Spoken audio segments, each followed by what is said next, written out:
간밤 뉴욕 3대 지수 모두 시원하게 올라줬습니다. 엔비디아는 4% 가까이, 또 테슬라는 7% 넘는 불기둥을 뿜어내줬다는 게 눈에 띄기도 했는데요. 미국 주요 빅테크들이 크게 올라주면서 빅스 지수도 10% 넘게 떨어졌습니다. 전반적으로 주춤했던 시장이 안도했던 밤이었다고 볼 수 있겠습니다. 추석을 지나 보내고 추석 동안 남겨놨던 여러 가지 이슈들을 소화하느라 어제 바쁘셨을 텐데요. 오늘도 집중하셔야 될 이슈들이 몇 가지 있습니다. 윤 대통령과 그룹 총수들의 체코 방문이 내일까지 이어지는 만큼 관련주 흐름 오늘까지도 챙겨보시면 좋겠고요. 또 BOJ의 금리 이슈도 오늘 꼭 확인하셔야겠습니다.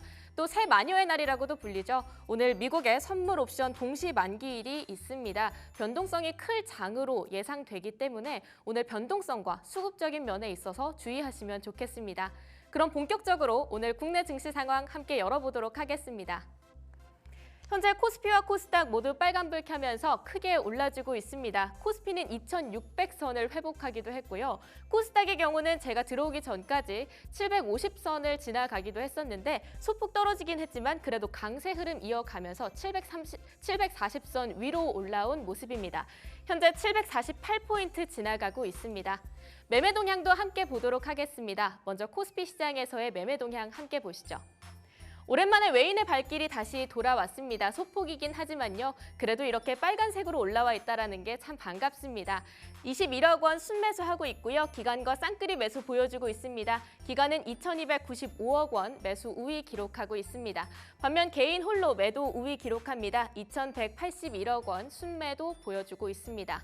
코스닥 시장에서의 매매 동향도 함께 보도록 하겠습니다.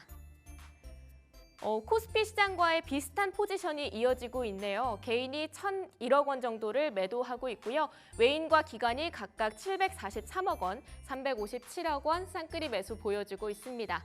종목도 함께 보도록 하겠습니다. 코스피 시장에서의 시가총액 상위 종목 1위부터 5위까지 함께 보도록 하겠습니다.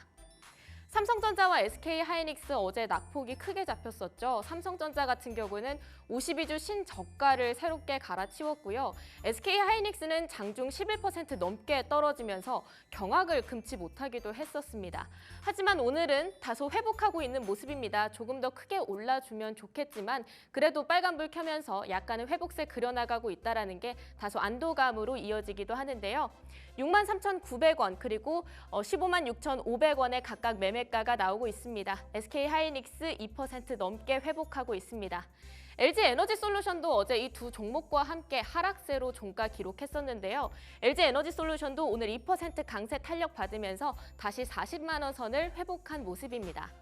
삼성바이오로직스 아까까지만 해도 빨간불이었는데 다시 파란색으로 방향성을 살짝 틀었습니다. 하지만 아직 낙폭이 크게 잡히진 않는 모습으로 8,000원 빠졌습니다. 여전히 황제주의 복귀 자리를 탄탄하게 지켜주고 있는 모습입니다. 현대차 어제 이어 오늘도 올라가 주고 있습니다. 어제 자동차주 흐름이 좋았죠. 현대차 3거래일 연속으로 상승세 그려가면서 종가 기록했는데 오늘도 오름세 보이면서 4거래일 연속으로 랠리 이어가고 있습니다. 24만 8,500원에 매매가 체결되고 있는 모습입니다. 6위부터 10위 종목도 함께 짚어보겠습니다. 셀트리온 그래도 20만 원 선을 회복한 모습입니다. 소폭 빠지고 있습니다. 아직 보합권에 머물고 있고요. 삼성전자우가 여전히 7위 자리에 머물고 있습니다. 기아는 현대차와 함께 오늘도 소폭이지만 그래도 빨간불 켜주고 있고요. KB금융도 그리고 포스코홀딩스도 함께 올라가 주고 있습니다. 코스닥 시장에서의 시가총액 상위 종목도 함께 보도록 하겠습니다. 어제 알테오젠은 삼성바이오로직스와 함께 완전 큰 불기둥 그려내주면서 특히 코스닥 대장주로서의 위험을 보여줬습니다. 9% 넘는 상승세로 종가를 기록했었는데요. 오늘 3% 연이어 올라가고 있습니다. 정말 지치지 않는 종목이라는 생각이 들기도 하는데요. 현재 36만 1,500원에 매매가 체결되고 있습니다. 반면 어제 에코프로비엠, HLB, 엔캠의 경우는 외면받았었는데요. 오늘 에코프로비엠과 엔캠은 테슬라의 수혜를 다소 받아가는 모습이었지만 엔캠은 약간 보합권에 머물고 있는 모습입니다. 에코프로비엠 2% 넘게 오르면서 16만 원 선을 다시 회복한 모습입니다. 어제 외면받았던 HLB도 오늘 소폭이긴 하지만 그래도 빨간불 켜주고 있습니다. 에코프로는 에코프로비엠이랑 함께 올라가고 있는 모습이네요. 6위부터 10위 종목도 함께 열어보도록 하겠습니다. 리가켄바이오, 삼천당제약, 셀트리온제약 어제 모두 다 오름세로 종가 기록했는데 지치지 않고 오늘도 빨간불 켜면서 오름세 그려나가고 있습니다. 클래시스가 떨어지고 있습니다. 2% 빠지면서 다시 55,000원대에서 거래가가 체결되고 있습니다. 휴젤이 연이어서 하락했던 때가 엊그제 같은데 어느새 또 오름세를 계속해서 이어나가고 있습니다. 다시 27만 1,000원대에서 27만 원 선을 회복한 모습이네요. 특징주도 함께 짚어보도록 하겠습니다. 오늘 첫 번째 특징주는요. YC입니다. 미국 나노텍의 2.3조 규모의 대규모 2차 전지 공급 계약을 체결했다는 소식을 알렸는데요. 미국 나노테크 에너지와 이렇게 판매권 계약을 체결했다는 소식이 알려지면서 오늘 주가에 크게 훈풍이 불고 있습니다. 이번 계약으로 금양입니다. 첫 번째 오늘 특징주 금양입니다. 오늘 미국의 나노테크 에너지와 오늘 첫 번째 특징주 YC인데요. 삼성전자와 SK하이닉스가 반등에 성공하면서 회복세 그려가고 있는 오늘 테크윈과 함께 YC의 주가도 부상하고 있습니다. HBM3의 생산 능력을 확대하기 위한 투자가 본격화되는 가운데 테스트 장비의 수요도 함께 오를 것으로 기대되고 있는데요. YC는 올해 4분기부터 HBM용 테스터 제품을 납품할 예정이라고 합니다. 이에 따른 실적 개선도 투자 포인트로 뽑히고 있으니까요. 함께 보시면 좋겠습니다. 현재 YC 2% 오르고 있습니다. 장 초반에 크게 올랐다가 상승분을 계속해서 조금씩 줄여나가고 있는 모습인데요. 13,800원의 매매가 체결되고 있는 모습입니다. 두 번째 특징주로 금양 열어보도록 하겠습니다. 오늘 미국의 나노테크 에너지와 2조 3천억 규모의 판매권 계약을 체결했다는 소식이 알려지면서 장 초반부터 주가가 크게 뛰었었는데요.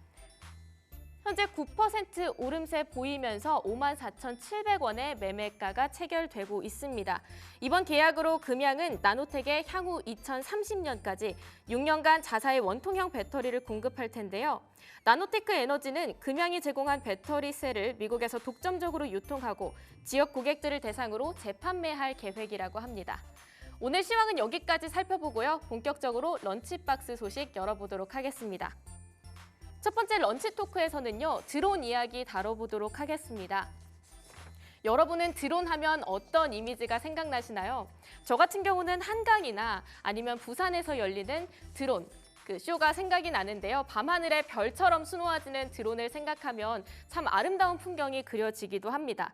하지만 우크라이나가 드론을 이용해 러시아 서부 토로페츠의 미사일 창고를 공격하면서 이번에 대규모 폭발이 발생했다고 하는데요. 자세한 내용 런치 토크를 통해서 다뤄보도록 하겠습니다. 그리고 두 번째, 오늘 불만하는 리포트에서도 세 가지 소식이 준비가 되어 있습니다.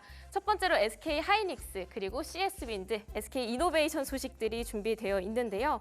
모건 스탠리가 SK하이닉스의 목표 주가를 12만 원으로 대폭 낮추면서 과도한 비관론이라는 평가를 받기도 했습니다.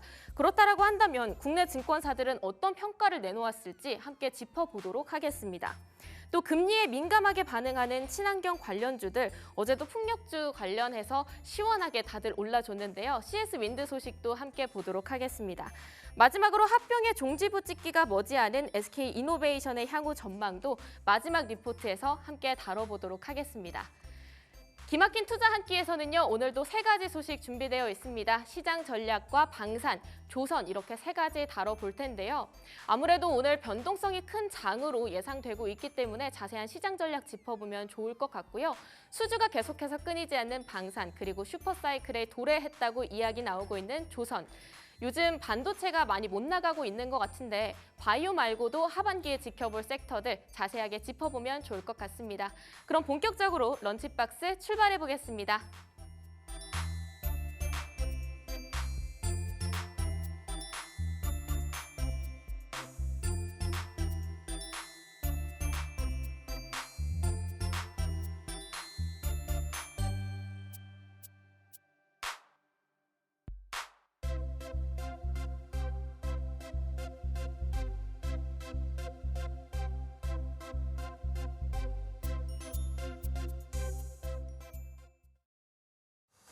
자, 런치 토크. 오늘은 드론 관련된 이야기를 좀 해보겠습니다. 정말 다방면으로 쓰이는 것 같아요. 한 10년 전에는 촬영하는 용도로 꽤 많이 쓰였는데 네. 지금은 진짜 다방면으로 뭐 드론 쇼도 하고 배달도 한다고 하더라고요. 배달도 하고 뭐 아마존에서는 드론 활용해가지고 이제 배달하는 그런 서비스도 있었고 최근에는 이제 전쟁 때문에 이게 좀 안 좋게 무기로서 또 사용이 되고 있어가지고 그런 안타까운 이야기들도 많이 들리고 있습니다. 그래서 드론 앞으로는 이 시장이 어떻게 커질지 그리고 우리나라 산업에는 어떻게 침투하고 또 우리나라는 여기에 어떤 역할을 해야 되는지 한번 이야기를 나눠볼 텐데요. 그럼 오늘도 알차게 준비된 런치 토크 시작해 보도록 하겠습니다.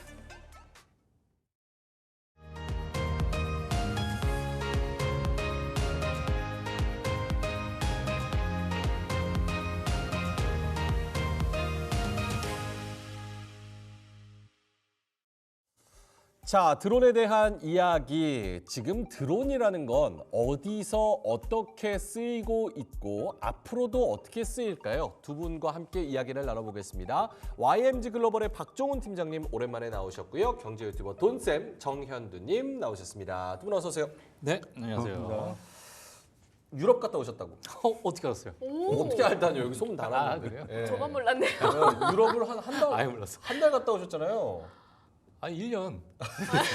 무슨 일? 아, 유럽 가서 네. 뭐 하셨어요? 일단은 제 지금 아들이 이제 1살이 됐어요. 어. 돌 때 갔습니다. 첫 이제 비행기를 태워서 돌 때 생일날, 첫 네네. 생일날. 그래서 뭐 여러 가지 뭐 의미 있는 그런 여행이었고 어. 더 나이가 들면 우리가 못 가겠다. 이제 그러다 보니까 이제 제 아내분하고 저희 장모님 모시고 아들 모시고 그냥 거의 관광 모셨어요, 갔다는- 모셨어. 관광 갔다는 얘기를 무슨 아들 생일까지 얘기하면서 네. 명분을 자, 찾고 여러 가지 명분을 지금 얘기하고 있는 겁니다. 또 경제 전문가니까 예. 유럽 경제가 안 좋다 이런 얘기가 많이 들리잖아요. 제가 사실 오늘 뭐 드론에 대해서 좀 말씀을 드리고 싶은데 이제 주제잖아요. 네. 근데 그 전에 하나 말씀드리면 제가 유럽을 처음 갔습니다. 아니 어렸을 때 갔지만은 기억도 안 나고 사실 야, 처음 봤는데 아직까지 열쇠를 써요. 맞아요. 엄청 아날로그하잖아요. 예, 그러니까 전부 다. 근데 저는 이걸 보면서 이래서 요즘에 유럽에 빅테크 기업들이 없나 보다. 맞아요. 규제도 엄청나고. 예, 이런 생각들 좀 들기도 하고, 그러니까 한국하고 비교했을 때 워낙 좀 동떨어지니까 저는 개인적으로 약간 충격 먹고 왔거든요. 어. 엘리베이터만 타도 아직도 여다지로 이제 왔다 갔다 하는 엘리베이터도 많고. 맞아요. 네, 그래서 뭐 그런 에어컨 없는 집도 에어컨이 없고. 음. 예, 그래서 뭐 그런 거를 여실히 제가 느끼고 왔습니다. 10년 전에 네. 드론 가지고 유럽 가면은 엄청 신기했습니다. 거의 UFO죠. 네, UFO 말 그대로. 사실 우리나라는 북촌 이런 데 가도 집은 옛날 그대로인데 그렇죠. 거기 도어락이 달려 있잖아요. 아. 예, 그게 전 굉장히 이질감이 있다고 생각을 했는데 그게 또 우리나라의 그 특징이더라고요. 외국인들이 보기에는 과거와 현재 미래가 같이 있다는 게 하이브리드. 예, 그래서 참 되게 좋아한다고 하더라고요. 저 음. 강남역이나 이런 것들도 경복궁도 그렇고. 근데 우리가 보기엔 좀 일상적인데 그들한테는 또 신선한가 봐요. 알겠습니다. 어쨌든 현장 학습까지 하고 오셨으니까 네. 오늘 드론 관련해서 네. 유럽에 대한 이야기 또 여러 가지 글로벌 이야기를 좀 잘해주셨으면 좋겠습니다. 오늘 주제는 드론인데요. 일단은 뭐 우크라이나가 드론을 이용해서 러시아를 공격하면서 대규모 폭발이 발생했다. 뭐 이런 이야기들도 심심찮게 들립니다. 이게 드론으로 공격을 한 게 약 524억 원의 가치가 있는 무기고 요거가 폭발로 인해 사라졌다. 이렇게 드론이 지금 전쟁터에서 적극적으로 쓰이고 있다는 이야기가 나오면서 드론이 활용도가 엄청 많아졌구나. 이게 또 슬프기도 하면서 또 긍정적이기도 하면서 뭐 이런 부분이 좀 있습니다. 자, 일단은 군용 드론 시장 규모가 144억 달러에서 2030년에는 356억 달러로 거의 한 두세 배 정도 더 많이 늘어난다고 하는데 군용은 좀 뭐 나중에 이야기한다고 치고 돈쌤님이 준비하신 자료에는 좀 긍정적인 드론의 활용이 좀 있는 것 같습니다. 일단 뭐 아까 말씀을 드렸지만 드론 하면 저도 생각나는 게 한강의 드론쇼. 드론쇼. 예, 그리고 제가 준비한 사진이 있는데 거기 보면 이제 예전에는 불꽃쇼가 있었는데 이젠 드론쇼는 불꽃쇼가 할 수 없는 뭔가 형상을 보여주기도 하고 제 고향인 부산에서도 광안대교를 배경으로 해서 굉장히 볼만합니다. 특히 우리나라도 우리나라지만 중국이 이걸 정말 잘해요. 예, 그걸 보면 사실 그 스크린 같은 느낌이 들 정도로 드론이 사실 쓸 때는 많은데 네. 문제는 우리 같은 이제 주식쟁이 입장에서는 드론이 쓸 때는 많은데 돈 벌 데가 없다는 거죠. 드론이 쓸 때는 많은데 돈 벌 데가 없다. 그렇죠. 지금 뭐 상업적인 서비스를 하는 곳이 없잖아요. 배달 서비스가 사실 시작은 됐다고는 하는데 제한적이잖아요. 했다가 접었어요. 예. 그리고 뭐 사실 영상을 보니까 피자를 잘 갖고 오다가 정작 사람 앞에는 던지더라고요.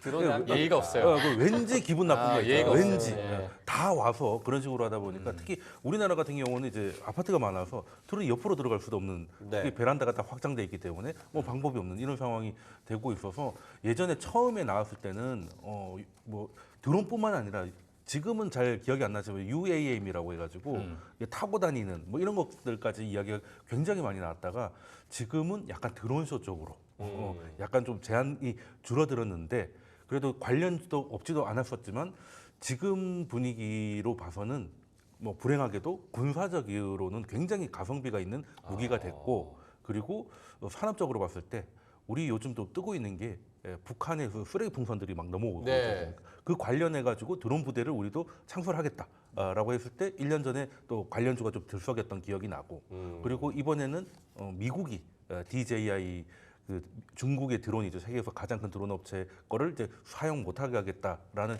이슈 때문에 좀 들썩이긴 하고 있습니다만 사실은 아직까지 상업적으로 뭔가를 보여주고 있는 건 좀 부진하지 않나. 사실 저는 이제 군사용 쪽으로 더 가지 않을까 생각을 조금 하고 있습니다. 사실 드론이 개발돼서 핵심은 사용되기는 하지만 가성비가 그렇게 떨어지는 그렇죠. 것 같고 네. 정말 가성비 있게 잘 쓰이는 거는 군용이라는 슬픈 현실. 네. 박종훈 팀장님한테 이게 우크라이나 러시아 전쟁에서 드론 얘기가 굉장히 많이 나오는데 실제로도 굉장히 많이 쓰이는 거예요. 그렇죠. 지금 뭐 사실 우리가 뭐 많은 전쟁 이야기들을 좀 듣고는 있겠지만 뭐 이스라엘이 헤즈볼라를 공격했다, 뭐 우크라이나가 다시 러시아 본토를 공격하고 있다라는 이야기들을 아마 뉴스를 통해서 지금 듣고 계실 거라고 생각이 드는데 사실 거기에 쓰여지고 있는 무기가 어떤 무기들이 많이 쓰여지고 있는가는 관심이 많이 없으실 수도 있어요. 네. 근데 지금 많은 공격을 뭐 지금 감행하고 있는 그런 무기로서는 지금 드론이 거의 압도적으로 많이 쓰이고 있는 상황이고 지금 화면 한번 띄워주시면 뭐 아마 이런 뉴스들을 많이 보셨을 겁니다. 사실 전 세계가 지금 드론 전쟁 중이다라고 보시면 될 것 같은데 자 우크라이나 러시아 전쟁 오른쪽에 이게 드론이에요. 지금 우크라이나 군에서 보내려고 하는 드론입니다. 그리고 지금 왼쪽 사진이 어제 방금 말씀해 주셨던 그러한 지금 전쟁의 상황을 그대로 이제 BBC 뉴스를 통해 가지고 우리가 이제 볼 수 있는 상황이고 또 다음 화면을 한번 보도록 하겠습니다. 다음 화면 보시게 되면은 이게 과거에 이제 후티 반군들이 있었던 예멘의 항구입니다. 근데 드론으로 공격을 해서 저러한 큰 화재를 일어나게끔 만드는 그러한 요인이 됐던 그러한 엄청난 공격이었고요.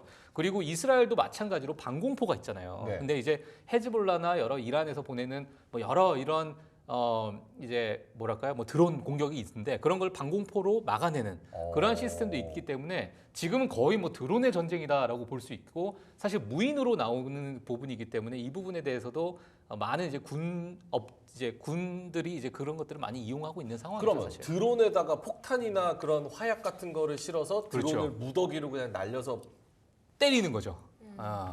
이제 그런 상황이 많이 지금 일어나고 있는 상황이죠. 그래서 얼마 전에 영상을 하나 봤는데 그 군인이 나무 밑에 숨어 있는 거예요. 아, 네. 아마 러시아 우크라이나였을 거예요. 밑에 숨어 있는데 자살 폭탄 드론이 머리 위로 계속 날아다녀서 나무 밑에 숨어 있는데 그렇죠. 머리 위에서 계속 윙윙 하면서 몇 대가 막 날아다니는 소리가 네, 사람을 찾고 있는 소리죠. 와, 그 공포스럽더라고요. 예, 그게 저승사자의 소리가 됐죠. 와, 드론이 이제 가성비도 좋고 거기다 폭탄 실어서 그냥 던지기만 하면 되니까 대용량으로 그렇죠. 찍어내기도 편하고 네. 그리고 직접 찾아가니까 또 네. 그것도 편하고. 사실 드론이 그 군사적으로 강력해진 게 두 가지가 있는데 첫 번째는 일단 전투기보다 저렴하다는 것이고요. 전투기보다 저렴하다. 네, 전투기는 자살폭탄을 할 수가 없잖아요. 음. 일단 파일럿도 문제가 되고 그런데 일단은 드론은 훨씬 저렴하고 두 번째가 그 영국하고 이제 독일 나치 독일이 전쟁을 할 때 영국이 본토를 잘 막았던 게 레이더 기술을 먼저 개발을 해서 독일에서 이제 전투기가 출격하는 걸 미리 포착을 하고 준비를 했다는 거잖아요. 근데 문제는 드론 같은 경우는 이제 레이더를 좀 벗어나고 있어요. 그러니까 이게 새하고 드론을 구분하기가 어렵다. 그렇네요. 굉장히 작다 보니까 그러면 지금 이게 우리도 이제 풍선이 넘어올 때 저게 이제 풍선인지 아니면 그냥 조류인지 구분이 안 되니까 그때그때 출격할 수도 없는 네네. 문제고 이런 문제가 있어서 공격하는 쪽에서는 굉장히 가성비지만 방어하는 쪽에서는 굉장히 많은 비용이 발생하는 그런 그 비대칭의 무기가 탄생을 한 거거든요. 그럼 새로운 형태의 레이더가 나와야 되고 그 과도기에서는 아무래도 좀 군사적으로 기존 레거시 무기가 좀 약했던 뭐 반군이라던가 이런 쪽에서 좀 더 강력하게 사용하지 않을까 하는 생각을 좀 하고 있는 것이죠. 이게 군용으로 쓰이는 거에 손톱만한 드론도 있더라고요. 암살용 드론. 손톱만한 것도 있어가지고 날리니까 이거 소리가 벌 소리밖에 조금밖에 안 나요. 말벌 근데 소리. 거기 뭐 독침이 달려 있나 아니면 총알이 달려 있나 그래가지고 그게 막 날아다니면서 암살용으로 또 하기도 하고. 알겠습니다. 일단은 군용으로 지금 굉장히 많이 쓰이고 있다는 좀 안타까운 그런 이야기들. 네. 근데 뭐 사실 제가 또 말씀드리고 싶은 게 뭐냐면 사실 과거에 많은 무기로 사용되어 있었던 그러한 어떤 기술에서 네. 산업혁명으로도 많이 이어지기도 하거든요, 사실. 그래요. 근데 이제 뭐 소재 부분도 마찬가지고 우리가 지금 뭐 쓰고 있는 티타늄도 마찬가지로 1950년대부터 그 부분을 이제 우주항공이나 이런 부분에 많이 썼었는데 지금 우리 실생활에 많이 쓰고 있잖아요, 티타늄. 네. 뭐 지금 뭐 아이폰이 나와도 이제 그렇죠. 티타늄으로 만들었다, 뭐 이런 얘기가 나오고 안경만 해도 지금 티타늄으로 만들고 있는 상황이니까. 그러니까 이러한 부분이 사실 무기로 사용이 되다 보니까 우리가 안타깝게 느껴질 수도 있겠지만 이러한 발전 속에서는 또 산업혁명으로도 또 연결이 될 수 있기 때문에 지금 이야기들이 나오고 있는 뭐 UAM이나 뭐 이러한 부분에 대한 좀 급속적인 어떤 발전은 아마 같이 또 동행을 하지 않을까 이런 생각도 저는 개인적으로 좀 하고 있고 또 한편에서는 제가 그냥 혼자 생각한 겁니다. 만약에 이런 무인으로 이제 전쟁을 치르는 이런 군사끼리의 어떤 전쟁을 치르게 되면 네. 우리나라가 국방력이 좀 많이 올라가지 않을까 오. 그런 생각을 했어요. 왜냐하면 우리나라가 이제 전 세계적으로 프로 게이머들이 정말 많잖아요. 그렇죠. 그러니까 이런 조종을 어. 잘하는 거예요. 실제로 조준도 잘하고. 드론 레이싱도 있어요. 엄청 그러니까요. 빠른 드론 네. 해가지고 컨트롤로 이렇게 컨트롤로 하니까. 컨트롤 해가지고 장애물이 엄청 많습니다. 예. 경기장에서 이제 레이싱하는 거예요. 자동차처럼. 어. 그 우리나라 그거 저도 사람들 이제 보긴 했는데 잘하더라고. 그게 우승을 우리나라 그 중학생인가 고등학생이 우승하지 않았나요? 그래요? 제가 그렇게 들었는데 네, 아마 그럴 겁니다. 지어낸 것 그 롤의 현실판이라고 보시면 되죠. 롤의 예. 현실판. 그러니까 이제 그러한 어. 부분까지도 우리는 이제 앞으로 사실 실질적으로 군사를 훈련할 때 그런 사이버적인 부분을 따로 이제 부서를 만들어 가지고 그 부분에 대해서 이제 훈련을 하고 있다라고 합니다. 보통 지금 현재. 자, 그러다 보니까 뭐 이런 부분도 앞으로 많은 좀 발전적인 부분이 되지 않을까 자, 이렇게 좀 보고 있습니다. 사실 북한 같은 경우도 뭐 해킹 부대를 국가 차원에서 육성을 해가지고 우리 입장에서는 굉장히 좀 피곤한 일이지만은 그런 식으로 외화벌이를 하고 있고 이런 부분이 있으니까 사실 전쟁이라는 형태가 굉장히 좀 바뀌고 있는 것 같아요. 그리고 특히 이번에 나온 게 러시아 우크라이나 전쟁에서 보면 그 각국의 국방부 이런 데서 이제 홍보용으로 이렇게 드론에서 촬영한 영상들을 보여주거든요. 그냥 말씀하신 그런 영상들, 그 러시아 군인들을 이제 간단하게 제어하는 이런 영상들을 계속 올리면서 우리가 잘하고 있다 뭐 이런 식으로 홍보를 하고 있고 이런 거 보면 사실 그 뭐 유명한 게임 같은 뭐 콜 오브 듀티의 한 장면 같고 네. 그런 상황이 좀 현실과 게임이 좀 왔다 갔다 하는 그런 그렇죠. 상황이 좀 온 것 같습니다. 예. 그럼 나중에는 약간 아바타나 에반게리온처럼 그렇죠. 사람은 그냥 집에서 컨트롤러만 가지고 VR 쓰고 있고 그렇죠. 로봇은 저 그럴만하죠. 전쟁터에서 막 움직이고 이런 저는 현상이 지금도 나와요. 지금 아마 가능할 거라고 봐요. 개인적으로. 예, 그러니까 물리적인 문제가 예, 이미 해결되면 가능한데 이것을 이제 무기화시키고 그런 과정 속에서는 이미 어느 정도 이제 뭐 국가 기밀이 있다 네. 보니까 어느 정도 이제 민간인들이 알기는 좀 힘들지 않을까라는 생각이 좀 들기도 하고 예, 하여튼 뭐 그렇습니다. 근데 드론이 사실 군사용으로도 많이 쓰이긴 하지만 다른 사업 쪽에서도 다방면으로 쓰일 것 같은데 이런 군사용 얘기는 지금 많이 했으니까 네. 혹시 다른 쪽 사업 관련해서는 어떤 쪽으로 많이 또 열려 있나요? 뭐 이제 가장 많은 분들께서 알고 계시는 게 이제 모빌리티 산업이죠, 사실. 예, 근데 우리나라에서도 한강 택시라 그래서 뭐 여러 가지 한강 주변에서 이제 그러한 이 모빌리티가 뭐 많이 있었잖아요. 네. 최근에 들어가지고 오세훈 시장님도 뭐 지금 한강에 있어가지고 뭐 김포공항까지 어느 정도 빠르게 갈 수 있는 그런 뭐랄까요, 뭐 드론 택시, 네. 예, 뭐 이러한 이야기도 나오고 있는데 그 부분에 대해서는 이게 상용화가 될 때까지 어느 정도 시간이 걸릴 것인가 그 부분은 우리가 한번 좀 생각을 좀 해봐야 될 것 같아요. 개인적으로 이 사실 지금 뭐 테슬라, 우리 전기차 너무나도 당연시 올 거라고 생각했고 자율주행 조금 있으면은 뭐 물론 10월 10일 날 이제 로보택시가 이제 나온다라고 이제 발표가 예정이 되어 있는 상황이지만 지금 이러한 자율주행 같은 경우에도 한 번의 사고로 인해서 이게 사업을 철수할 수도 있고요. 뭐 아니면 지속적으로 나갈 수도 있고 여러 가지 단계가 있고 그런 부분을 우리가 또 심사를 거쳐야 되는 그런 상황이 있는데 이 드론 택시 같은 경우도 한 번 떨어지면 이건 정말 돌이킬 수가 없는 상황일 거예요. 그쵸. 예, 그리고 혹시나 많은 인파가 있는 곳에 드론 택시가 떨어졌다. 아우, 이거는 정말 재앙이에요. 끔찍해요. 예, 끔찍하다 보니까 그럼 이것을 어떻게 루트를 짜고 어떻게 상용화해 나가며 어떠한 기술력을 가지고 절대로 떨어지지 않는 그러한 어떤 확실한 그러한 어떤 기술력을 가지고 있는가 그 부분을 우리가 좀 생각을 해봐야 된다는 거죠. 근데 그러면 그렇게 생각하면 비행기는 어떻게 다녀요? 헬리콥터랑. 그 비행기가 하는 방법을 그대로 쓰면 됩니다. 할 말이 비행기도 없네요? 이제 엔진이 2개면은 네. 뭐 2시간 안에 공항 거리 안에서 항로를 해야 되고 이런 게 있거든요. 엔진이 꺼지면 이제 착륙을 해야 되니까. 그럼 UAM이나 뭐 드론 택시 같은 것도 한강을 위로 달리게 그렇죠. 됩니다. 그렇죠. 예. 지금 짜는 맞아요. 거는 그거예요. 예. 그러니까 맞아요. 마포 쪽 하나, 그렇죠. 용산 하나, 맞아요. 강남 하나, 네. 그리고 여의도 하나 네. 이렇게 특히 거점해서 우리 시장님이 물을 좋아하셔가지고 물 위에 뭘 어떻게 좀 해보려고 거기까지 하는데 가지 마시고. 뭐 안전 때문에 그러는 거지. 아니, 왜 물을 또 그걸. 좋아하시니까. 에이. 저도 한강 좋아하거든요. 얼마 전에 한강 또- 싫어하는 한강 서울 시민이 있으니까. 한강비 엄청 예, 예. 비싸잖아요. 예, 그쪽으로 가야 혹시나 뭐 그런 사고가 있더라도 네. 뭐 예를 들어 뭐 뛰어내린다든지 아니면 이런 어떤 그게 가능하지 2차 사고의 가능성이 좀 줄어드니까 얼마 전에 또 예. 수상 택시도 그렇죠. 하신다고 예, 하셨다가. 그래서 이제 예. 몇 번 하셨습니다. 네. 몇 번 하셔가지고 왜 여기 그렇게 뭐 TV 조선인가요?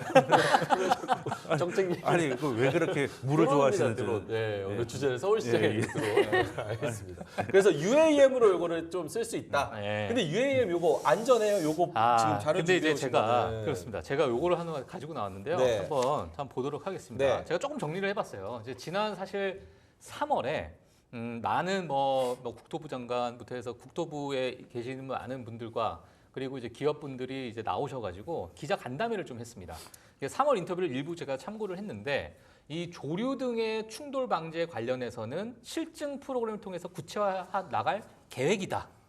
라는 얘기를 했고요. 그리고 뭐 정밀 기상에 대한 관측 예측 시스템이 지금은 전무한 상황이다 보니까 이 부분도 이제 올해 4월이죠. 이제 지난 3월 인터뷰이기 때문에 자 올해 우리가 4월부터 기상청들과 같이 함께 검토해서 개발할 예정이다라고 이야기를 했습니다. 그리고 여러 가지 이제 만약 떨어지면 어떡하냐 이러한 질문에서도 모터가 일부 꺼져도 지상에 착륙 가능할 수 있는 여러 가지 이제 안전 장치가 좀 있다 보니까 뭐 모터가 이제 여러 가지가 있겠죠. 그래서 네. 하나가 만약에 망가지더라도 나머지 모터로서 어느 정도 지상에 착륙할 수 있는 그러한 부분이 있고 이 부분은 어찌 보면 헬기보다 훨씬 안전하다. 뭐 이러한 이제 답변을 했는데 물론 이때 당시에 답변을 보게 되면은 뭐 우리가 구체화 나갈 계획이다.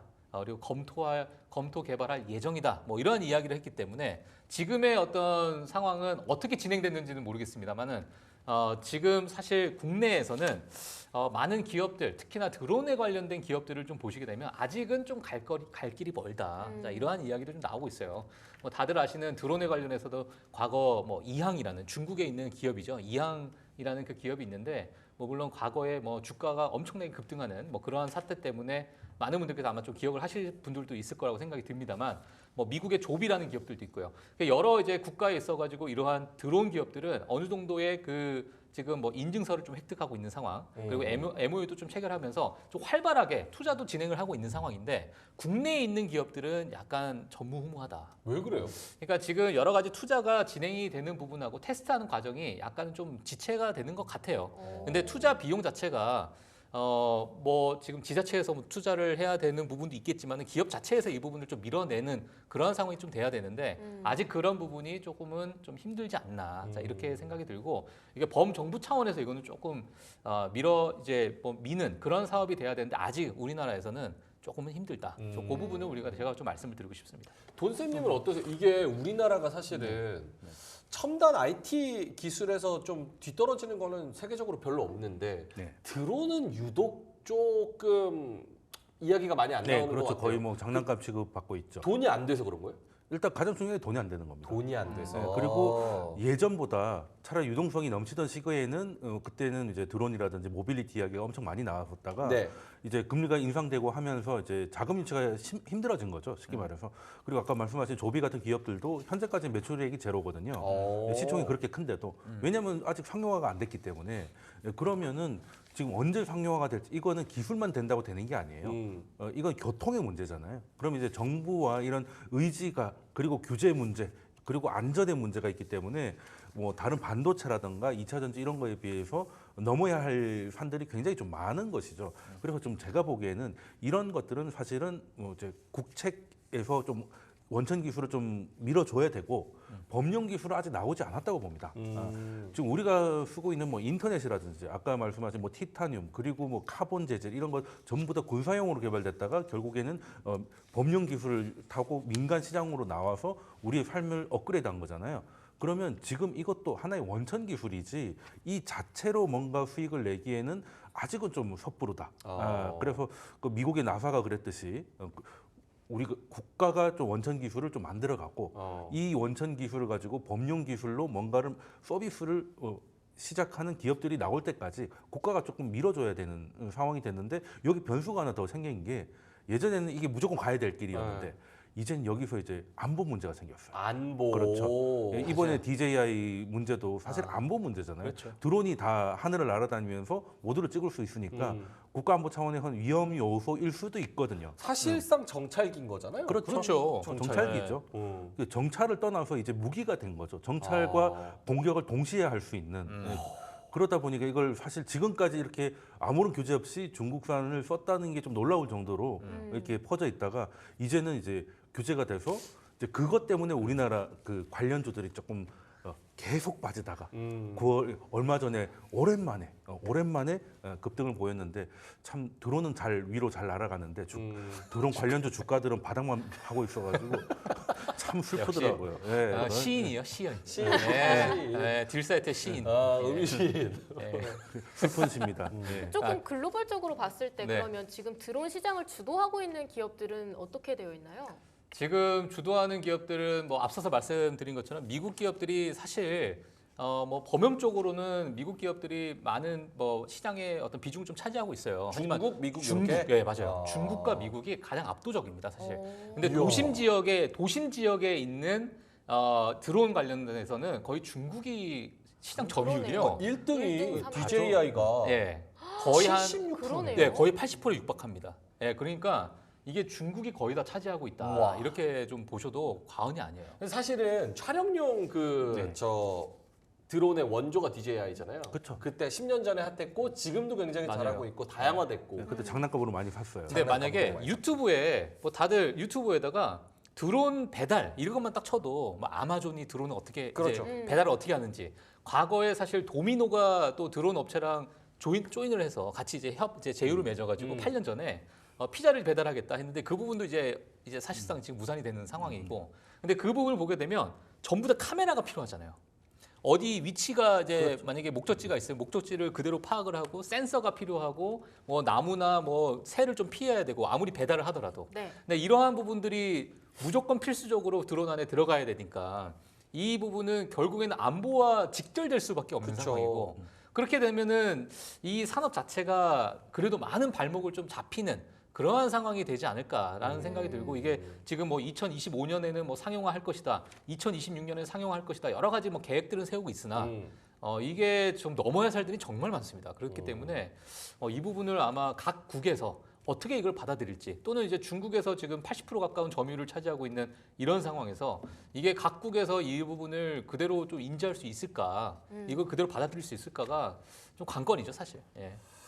이게 보면은 자동차보다 더 그건 거잖아요. 사실 정찰도 할 수 있고 그렇죠. 공격도 할수 자동차는 있고. 이동만 하는 거고. 이게 사실은 생각해 보면 하드웨어적으로 무슨 기술이 있을까 과연. 사실 날개에 붙여가지고 그냥 플라스틱 띄우면 되는 거잖아요. 근데 결국은 이제 핵심은 소프트웨어에 있을 텐데 어떤 거를 판별하고 카메라 화질이나 이런 거를 분별해서 하는 그 소프트웨어 AI 능력. 근데 그거를 탑재하기 시작한다면 어마어마한 무기가 어마어마한 될 거죠. 수가 있으니까 안보 이슈로 들어간다. 그리고 하드웨어도 무시할 수는 없습니다. 사실 그 작은 거에다가 그 정밀하게 만들어야 되기 때문에 사실 그 우리나라의 반도체 관련해서 불화수소 이런 것들 많이 수입하잖아요. 네. 그게 반도체 다음으로 많이 들어가는 곳이 이제 드론 쪽입니다. 네, 그래서 사실 드론이 잘 되면 이제 첨단 무기는 다 만들 수 있다고 보면 돼요. 그래서 중국이 DJI를 그렇게 밀고 있는 것도 차세대 무기를 하기 전에 그걸 바탕으로 뭔가 이제 상업화를 하기 위해서 그 예전에 지금 유튜버들도 그 어디 캠핑 영상 찍으면 거의 프로덕션 외주 준 것 같잖아요. 그렇죠. 예, 드론 다 띄워가지고 그런 거 보면 다 DJI입니다. 예, 그런 것들을 보면 사실 중국이 전략적으로 한 거고 그것들을 이제 너무 늦게 대응을 하는 느낌도 없잖아 있다. 그렇다면 중국이 지금 80% 차지하고 있는데 얘를 조금 떨어뜨린다면 거기에는 우리가 할 수 있는 뭔가 룸이 발생하지 않을까 하는 기대감이 생길 수 있고 그것 때문에 주가가 반응을 했는데 과연 거기에 단기 테마성을 넘어가는 성과를 보일 수 있을지는 조금 의문을 좀 갖고 있는 건 사실이죠. 네. 그런데 이렇게 드론 시장이 천천히 잘 되어 가면 결국은 새로운 기술력이니까 문제점도 많을 것 같아요. 네. 좀 저희가 챙겨봐야 할 문제점들은 없을까요? 뭐 문제점들은 뭐 앞서 말씀을 드린 것처럼 뭐 사실 안전에 대한 문제이기 때문에 뭐 그 부분은 뭐 다들 뭐 동의하실 거라고 좀 생각이 들고 안전과 규제. 그렇죠. 예, 안전과 규제가 이게 어떤 항로를 결정하는 것도 네. 정말 까다롭잖아요. 근데 이 부분에 대해서 이 규제 관련해서 이거를 정말 어떻게 이거 풀어헤쳐 나갈 수 있을까? 저비행을 한다 그래도 어느 정도의 고도 안에서는 이게 유지가 되고 이걸 넘어서면 절대 안 되고 뭐 이런 것들까지 해가지고 하다 보면은 뭐 그런 부분이 아마 큰 규제가 되지 않을까 뭐 이렇게 저는 보고 있습니다. 예. 규제가 좀 시급하게 들어와야 된다고 생각이 드는 게 불법 드론 비행 과태료 부과 건수가 해마다 크게 늘어납니다. 2018년부터 2022년까지 25건에서 163건까지 이게 2022년이니까 지금은 더 늘었겠죠? 이런 거 생각하면은 약간 시민들이 드론을 생각하는 인식 아무 데서나 그냥 띄우면 되지라는 그런 근데 인식과 사실 서울에서 띄울 데가 없습니다. 서울에서 띄우면 다 불법이라고 보시면 돼요. 그러니까요. 예, 워낙 군사나 이런 게 많아가지고 뭐 띄울 데가 없어요. 그리고 그걸로 몰래 카메라를 촬영하시는 분들도 계셨잖아요. 뉴스에도 뉴스에. 나왔고. 예, 막 아파트에 이렇게 맞아요. 띄어서 네. 예, 뭐 그런 부분 하여튼 안 좋게 예, 쓰는 경우가 그렇습니다. 많기 때문에 그런 쪽으로 머리가 잘 돌아가고. 그러니까 그런 쪽으로 예. 머리 쓰시는 분들 정말 아, 참 신기술이 나오면 항상 딱 그런 부작용이 있는 얼리 거죠. 어댑터들. 네. 예. 그래서 규제와 시민의식과 이런 것들이 좀 개선이 많이 돼야 된다. 네. 알겠습니다. 그럼 마무리하는 차원에서 어떻게 드론 관련주들은 좀 접근해 볼 수 있습니까? 산업용으로 이렇게 좀 큰다고 하면은? 예, 뭐 사실 뭐 보잉이 최근에 정말 문제가 많았잖아요. 보잉. 예, 보잉이 문제가 많은데 보잉도 어찌 보면 뭐 드론에 관련해서 뭐 개발을 많이 하고 있고요. 자, 앞서서 말씀드린 것처럼 미국에서는 뭐 대표적으로 조비라는 기업이 있습니다. 예, 근데 저는 뭐 이 드론 산업에 대해서 나는 그래도 긍정적으로 보고 있어. 뭐 이러신 분들도 계시겠지만 그 긍정적인 어떤 산업 전체를 보게 되면 이 대장주, 특히나 이제 대장주라고 불리는 그런 기업의 주가가 어떻게 흘러가고 있는가. 그 부분 우리가 또 관심 있게 좀 봐야 되는데 네. 물론 글로벌적으로는 많은 기업들이 좀 있습니다. 뭐 국내에서도 만약에 국내 드론 관련주 하면은 뭐 많이 나오잖아요. 뭐 하나 시스템도 있고 뭐 하나 에어로스페이스도 있고 뭐 많이 있겠지만 지금 조비의 이 주가 흐름을 한번 보시게 되면 나쁘지 않아 보이는데. 2022년부터 지금 2024년 현재 흐름입니다. 제가 이제 이건 주봉으로 가지고 나왔는데 뭐 2023년 때 한번 크게 뭐 시세를 한번 주고 나서부터는 뭐 그냥 지속적으로 쭉 뭐 바닥을 좀 아까 저희 돈세님께서 말씀해 주신 것처럼 네. 날지 못하고 있다. 오. 예, 이렇게 있는데 뭐 아직은 뭐 날지 못하고 있는 그럼 상황입니다. 바닥에 있을 때가 네. 더 높이 날아갈 수 있는 자리 아닙니까? 그게 이제 날아가면 좋은데 그냥 바닥에서 예초기처럼 이제 풀말되고 있는 것이죠. 예. 그게 드론 날개를 예초기로. 그게 아, 사실은 우리의 꿈의 새싹들을 막 잘라내고 있는 쉽지 건데 않네요. 사실 드론이 날려보시면 아시겠지만 이게 굉장히 잽싼데 오래 못 갑니다. 아, 오래 못 가요. 예, 가벼워야 되기 때문에 멀리도 못 가고. 예, 그러니까 주가도 그렇습니다. 음. 멀리 못 갑니다. 예, 그러니까 얘는 재료 매매라고 하죠. 뭔가 이제 뉴스가 나왔을 때 그때 이제 짧게 트레이딩 관점으로 할 만한 것들. 예를 들어서 1년 전에 뭐 풍선 넘어와 가지고 드론 부대를 창설하겠다 했을 때 그때 뭐 며칠 동안 상한가하고 그랬다가 이제 그게 다 또 1년 동안 나락이었다가 DJI 나오니까 또 하루 이틀 또 반응을 하고 이런 식이거든요. 드론은 정말 짧게 가져가셔라. 정말 짧게 가져가셔라. 드론도 주식이랑 똑같네요. 이 네. 유럽에서 드론 띄우면 갈매기가 그렇게 공격을 해가지고 오. 바다에 떨어져요. 못 찾아요. 그냥 손절해야 됩니다. 아, 즐거웠다. 아 진짜로? 네. 네, 갈매기가 갈매기가 예. 어마어마 그 이제 바다가 많잖아요. 거기 그 지중해도 있고 뭐도 있고 거기서 이제 갈매기가 어마어마하게 공격을 하니까 그냥 바다에 떨어지면 나의 새우깡을 노리는구나. 예. 각각 같이 있는 동안 즐거웠다. 네. 라고 네. 보내줘야 되는 것처럼 주식도 예. 짧게 보자. 네. 네, 그러면 이제 슬슬 마무리를 해볼까 하는데요. 저희 궁금해요. 정현두 돈쌤님께서 한마디를 오늘 정현두 쌤. 정현돈이 네, 아니고. 정현두 돈쌤님께서 네. 오늘 한마디로 네. 모든 산업혁명은 물류혁명이다 이렇게 준비를 해주셨는데 네. 이렇게 한마디 뽑아보신 이유가 있을까요? 일단 뭐 산업혁명이 이제 결국에는 증기기관이 나와가지고 열차가 나오고 해서 우리의 물류가 바뀌면서 네. 그리고 범선에서 증기선이 나오면서 결국에 물류의 혁명이 산업의 혁명이었거든요. 이게 지금은 아직은 우리가 증기기관 처음 나왔을 때 다 증기기관차 타지 않았습니다.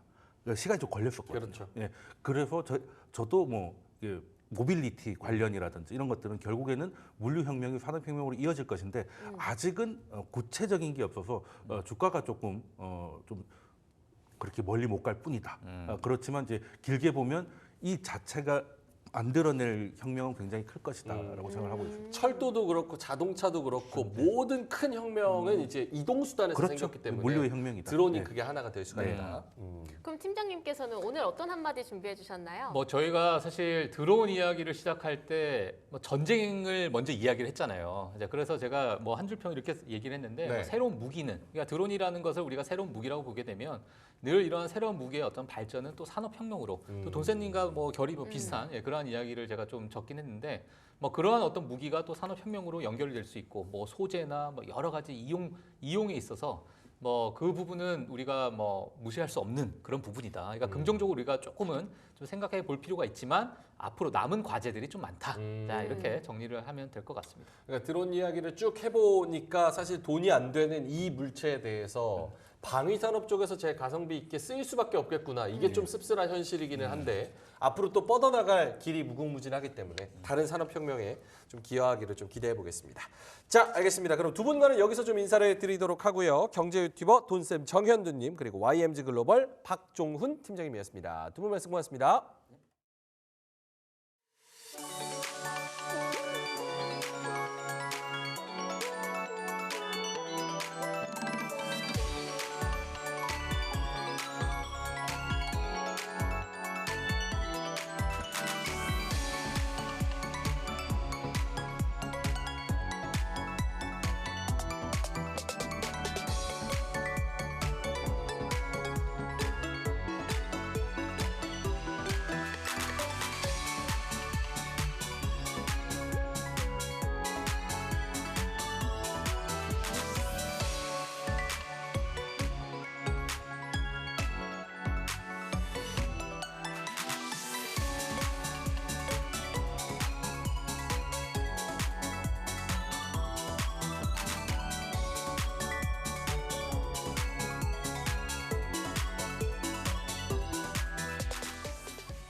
SK이노베이션과 SKENS의 합병의 마지막 관문으로 꼽혔던 SK이노베이션 주주들의 주식 매수 청구권 행사 규모가 3,300억 원에 그쳐 양사의 합병이 순조롭게 마무리될 전망입니다.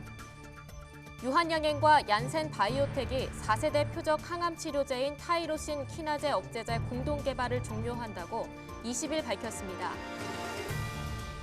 대한전선은 미국에서 진행되는 초고압 교류 송전 프로젝트의 케이블 공급자로 선정됐다고 밝혔습니다.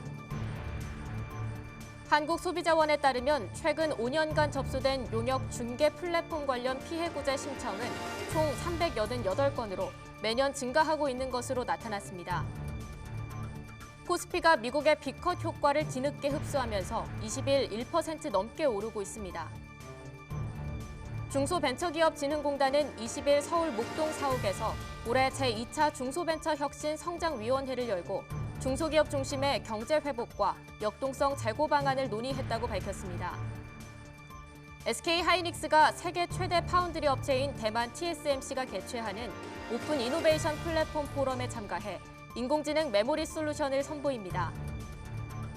미 연준이 B컷을 단행한 다음 날 미국 증시가 뒤늦게 급등세를 보인 가운데 투자은행 BMO는 S&P 500 지수의 연말 목표가를 5,600에서 6,100으로 상향 조정했습니다.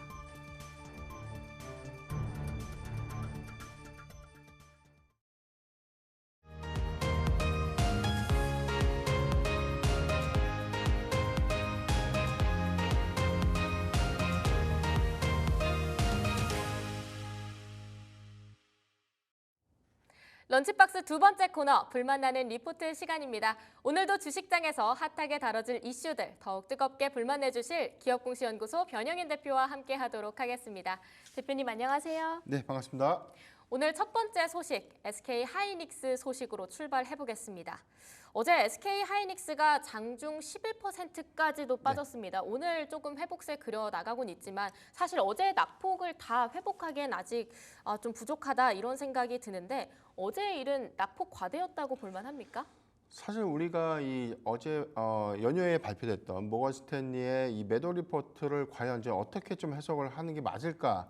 그러니까 굉장히 좀 중점을 좀 잡고 냉정하게 좀 보기가 좀 애매한 그런 부분들이 좀 많았어요. 그러니까 국내 리포트를 보면 3분기에 뭐 고대역 부분들에 관련된 수익 지표는 좋지만 이게 디램 부분에 관련된 가격 연동 여기에 관련된 수익 지표가 네. 내년까지 영향으로 이어질 수 있다. 그러니까 재고도 늘어날 수 있고 수익 지표가 좀 더 훼손될 수 있는 그런 우려감들은 네. 이미 우리가 좀 알고 있었던 부분들이 있었지만 모건 스탠리의 경우에는 이 겨울이 왔다.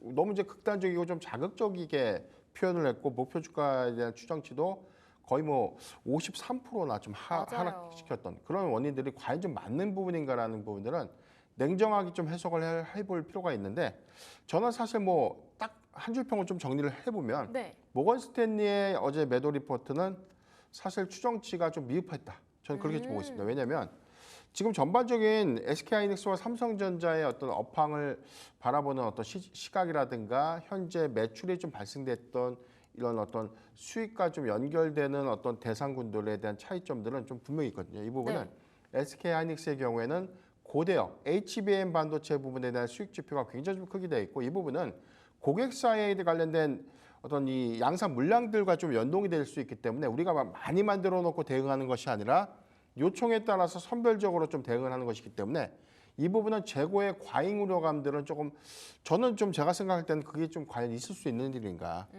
그래서 향후 뭐 2년까지에 대한 엔비디아의 어떤 블랙웰 양산 그리고 견고한 AI의 어떤 수요들을 우리가 좀 고려해 봤을 때는 이미 확정 물량 안에서 추정치가 좀 바뀔 수는 있겠지만 만들어 놓고 재고가 과잉으로 발생돼서 이 부분 때문에 오히려 고정비 부담이 심화되고 이런 연결이나 뭐 연동 관점에서에 대한 이런 시각들은 다소 좀 지나치고 좀 편파적이지 않았나라 좀 보이고 다만 좀 우리가 좀 봐야 되는 시점 여기 뭐 내용들 좀 나와 있죠. 우려가 극심할 때마다 모아 놓아야 할 펀더멘탈이라고 좀 기재를 좀 했는데 네.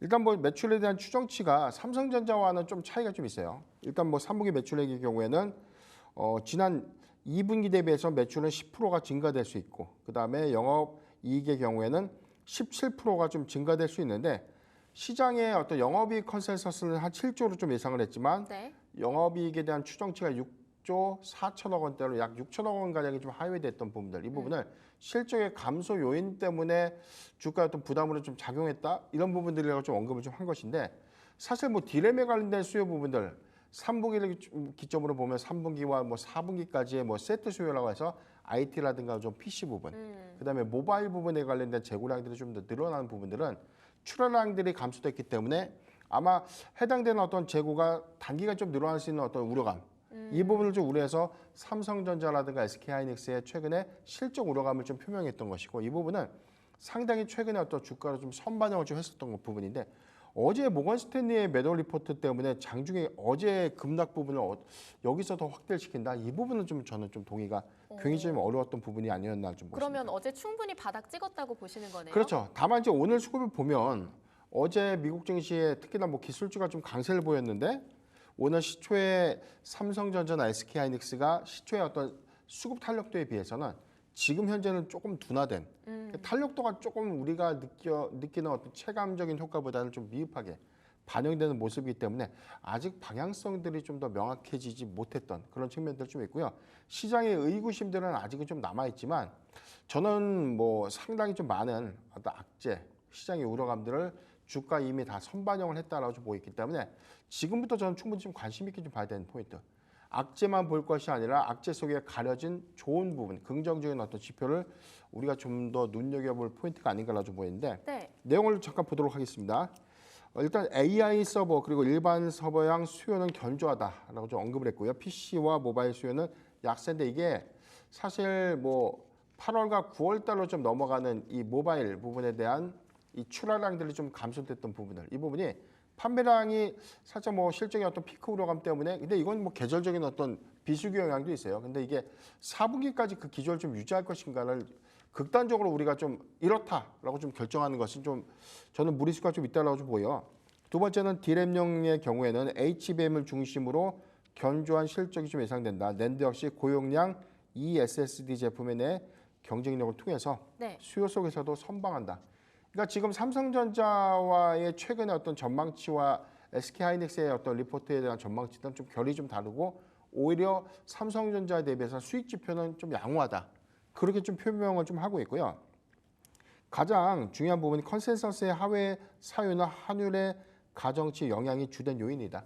그러니까 금리를 내리게 되면 환율의 점진적인 하향세, 이 부분은 사실 실적 지표에 관해서 환율 연동의 관점에서 오히려 외화 환산 이익이 좀 손실로 바뀌는 그런 부분들. 네. 이 부분에 대한 수익 지표가 좀 훼손될 수 있는 부분을 일부 좀 반영을 한 것이다라고 좀 보이는데 아직 환율도 현재 시점에서 이렇다 저렇다 우리가 좀 방향성 좀 명확하진 않다는 관점이 좀 맞아요. 차이가 좀 있고, 그 다음에 뭐 긍정적인 요인에서는 뭐 차세대 제품인 HBM3 12단의 경우에는 기존의 계획대로 4분기에 출하가 좀 시작될 예정이고, 삼성전자가 해당되는 퀄테스트가 또다시 좀 지연되는 이슈가 좀 있다면 2025년도에도 SK하이닉스는 비교적 유리한 시장 선점 하에서 수익 지표를 확대할 수 있는 측면을 좀 고려해야 되지 않나라고 좀 판단해봤습니다. 그러면 지금 좋은 내용들 저희가 앞으로 지켜봐야 할 투자 포인트들을 몇 가지 쭉 나열을 해주셨는데 네. 여기서 가장 방향성이 어찌 보면 뚜렷해질 수 있고 우리가 가장 집중해야 할 SK 하이닉스의 투자 포인트는 뭐예요? 제가 반도체 리포트를 갖고 나올 때마다 항상 강조드렸던 포인트가 하나 있어요. 뭐냐면 쇼티지. 그러니까 이게 아직 전체적으로 뭐 2분기 초에는 하반기 디램 쇼티지에 관련된 언급이 계속해서 나왔지만 최근에도 해당 내용들을 자취를 싹 감췄습니다.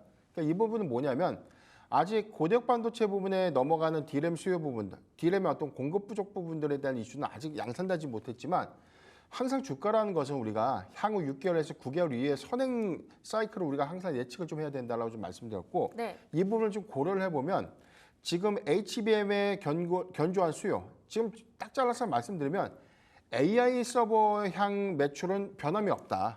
다만 이제 우리가 생각하는 이제 범용 부분, 네. 범용 D램 반도체의 경우에는 사실 뭐 고사양, 뭐 DDR5 부분에 대해서는 뭐 견조한 성장을 좀 이어갈 수 있지만 중저 사양 부분에 대해서 일시적인 어떤 실적 피크가 좀 오는 것이에요. 그러니까 이 부분 때문에 재고가 좀 늘어날 수 있는 부분을 언급을 좀 한 것인데, 그렇다면 고사양 D램의 경우에는 지금 HBM 양에 대한 이 양산 목표량들이 계속해서 좀 늘어난다는 것은 해당되는 비중 전체 추정치를 30% 정도를 좀 반영시킬 때, 그렇다면 내년부터 나올 수 있는 부분이 재고가 부족해지는. 그래서 고사양 D램의 경우에는 재고가 부족해진다는 것은 가격의 상승 요인으로 작용될 수 있고 오히려 네. 이 부분은 악재가 아니라 이익 지표가 확대된다는 관점에서 오히려 호재로 좀 인식될 수 있는 부분인데, 이런 부분들에 대한 평가들은 아직 덜 반영된 측면들이 있기 때문에 이걸 좀 고려를 좀 해야 된다고 좀 보이고요. 제가 오늘 갖고 나오지는 않았지만 오늘 삼성전자에 관련된 해당 리포트에는 해당 내용들이 좀 언급이 되어 있으니까 네. 시간이 되시는 분들은 한번 찾아보면 좋지 않을까라고 좀 말씀드렸습니다. 시간이 부족해서 마무리를 하려고 했는데 그럼 딱 한 마지막으로 네. 대표님께서는 반도체 관련해서 삼성전자하고 SK 하이닉스 둘 중에 어떤 걸 더 탑픽으로 원하세요? 두 종목에 대한 차이가 분명히 있어요. 지금 범용 반도체에 관련된 수요 이슈는 3분기 실적 관점에서 삼성전자의 어떤 리스크 관점이 있지만 네. SK 하이닉스의 경우는 최근에 과매도권, 지금 뭐 RSI 지표에서는 뭐 과매도권은 아니에요. 그런데 어제 하락 부분들에 대해서 수급은 일정적으로 좀 유지를 됐다고 좀 보이고, 다만 좀 가격적인 이점이라든가 수급적인 이점을 보면 삼성전자가 그래도 조금 양호하지 않을까 그렇게 보고 있는데, 최근에 하락 부분들을 좀 반영을 시켰다는 관점을 보면 SK 하이닉스도 충분히 현재 구간에서는 저는 뭐 분할 매수가 좀 가능한 구간이 아닌가라 좀 보이기 때문에 두 종목이 더 나쁘다 좋다라는 의미보다는 많이 빠졌기 때문에 같이 보는 것도 좋겠다. 그렇게 좀 정리를 해드리겠습니다. 그럼 같이 보도록 하겠습니다. 첫 번째 리포트 준비된 한 줄 평 열어보겠습니다. 네, 언제까지 외인 입주식에 놀아나야 합니까? 라고 정리를 해드리겠습니다. 바로 이어서 두 번째 종목 리포트 보도록 하겠습니다. CS윈드 소식이 준비되어 있는데요. 어제 연준의 B컷 결정으로 사실 금리에 민감한 친환경 관련주들 아주 빠르게 대응했습니다. 특히 풍력 관련주들이 많이 올랐었는데요. 관련해서 CS윈드 종목들 자세하게 다뤄보면 좋을 것 같아요. 2분기 호실적에 이어서 하반기에도 견조한 실적이 이어질 수 있을까요?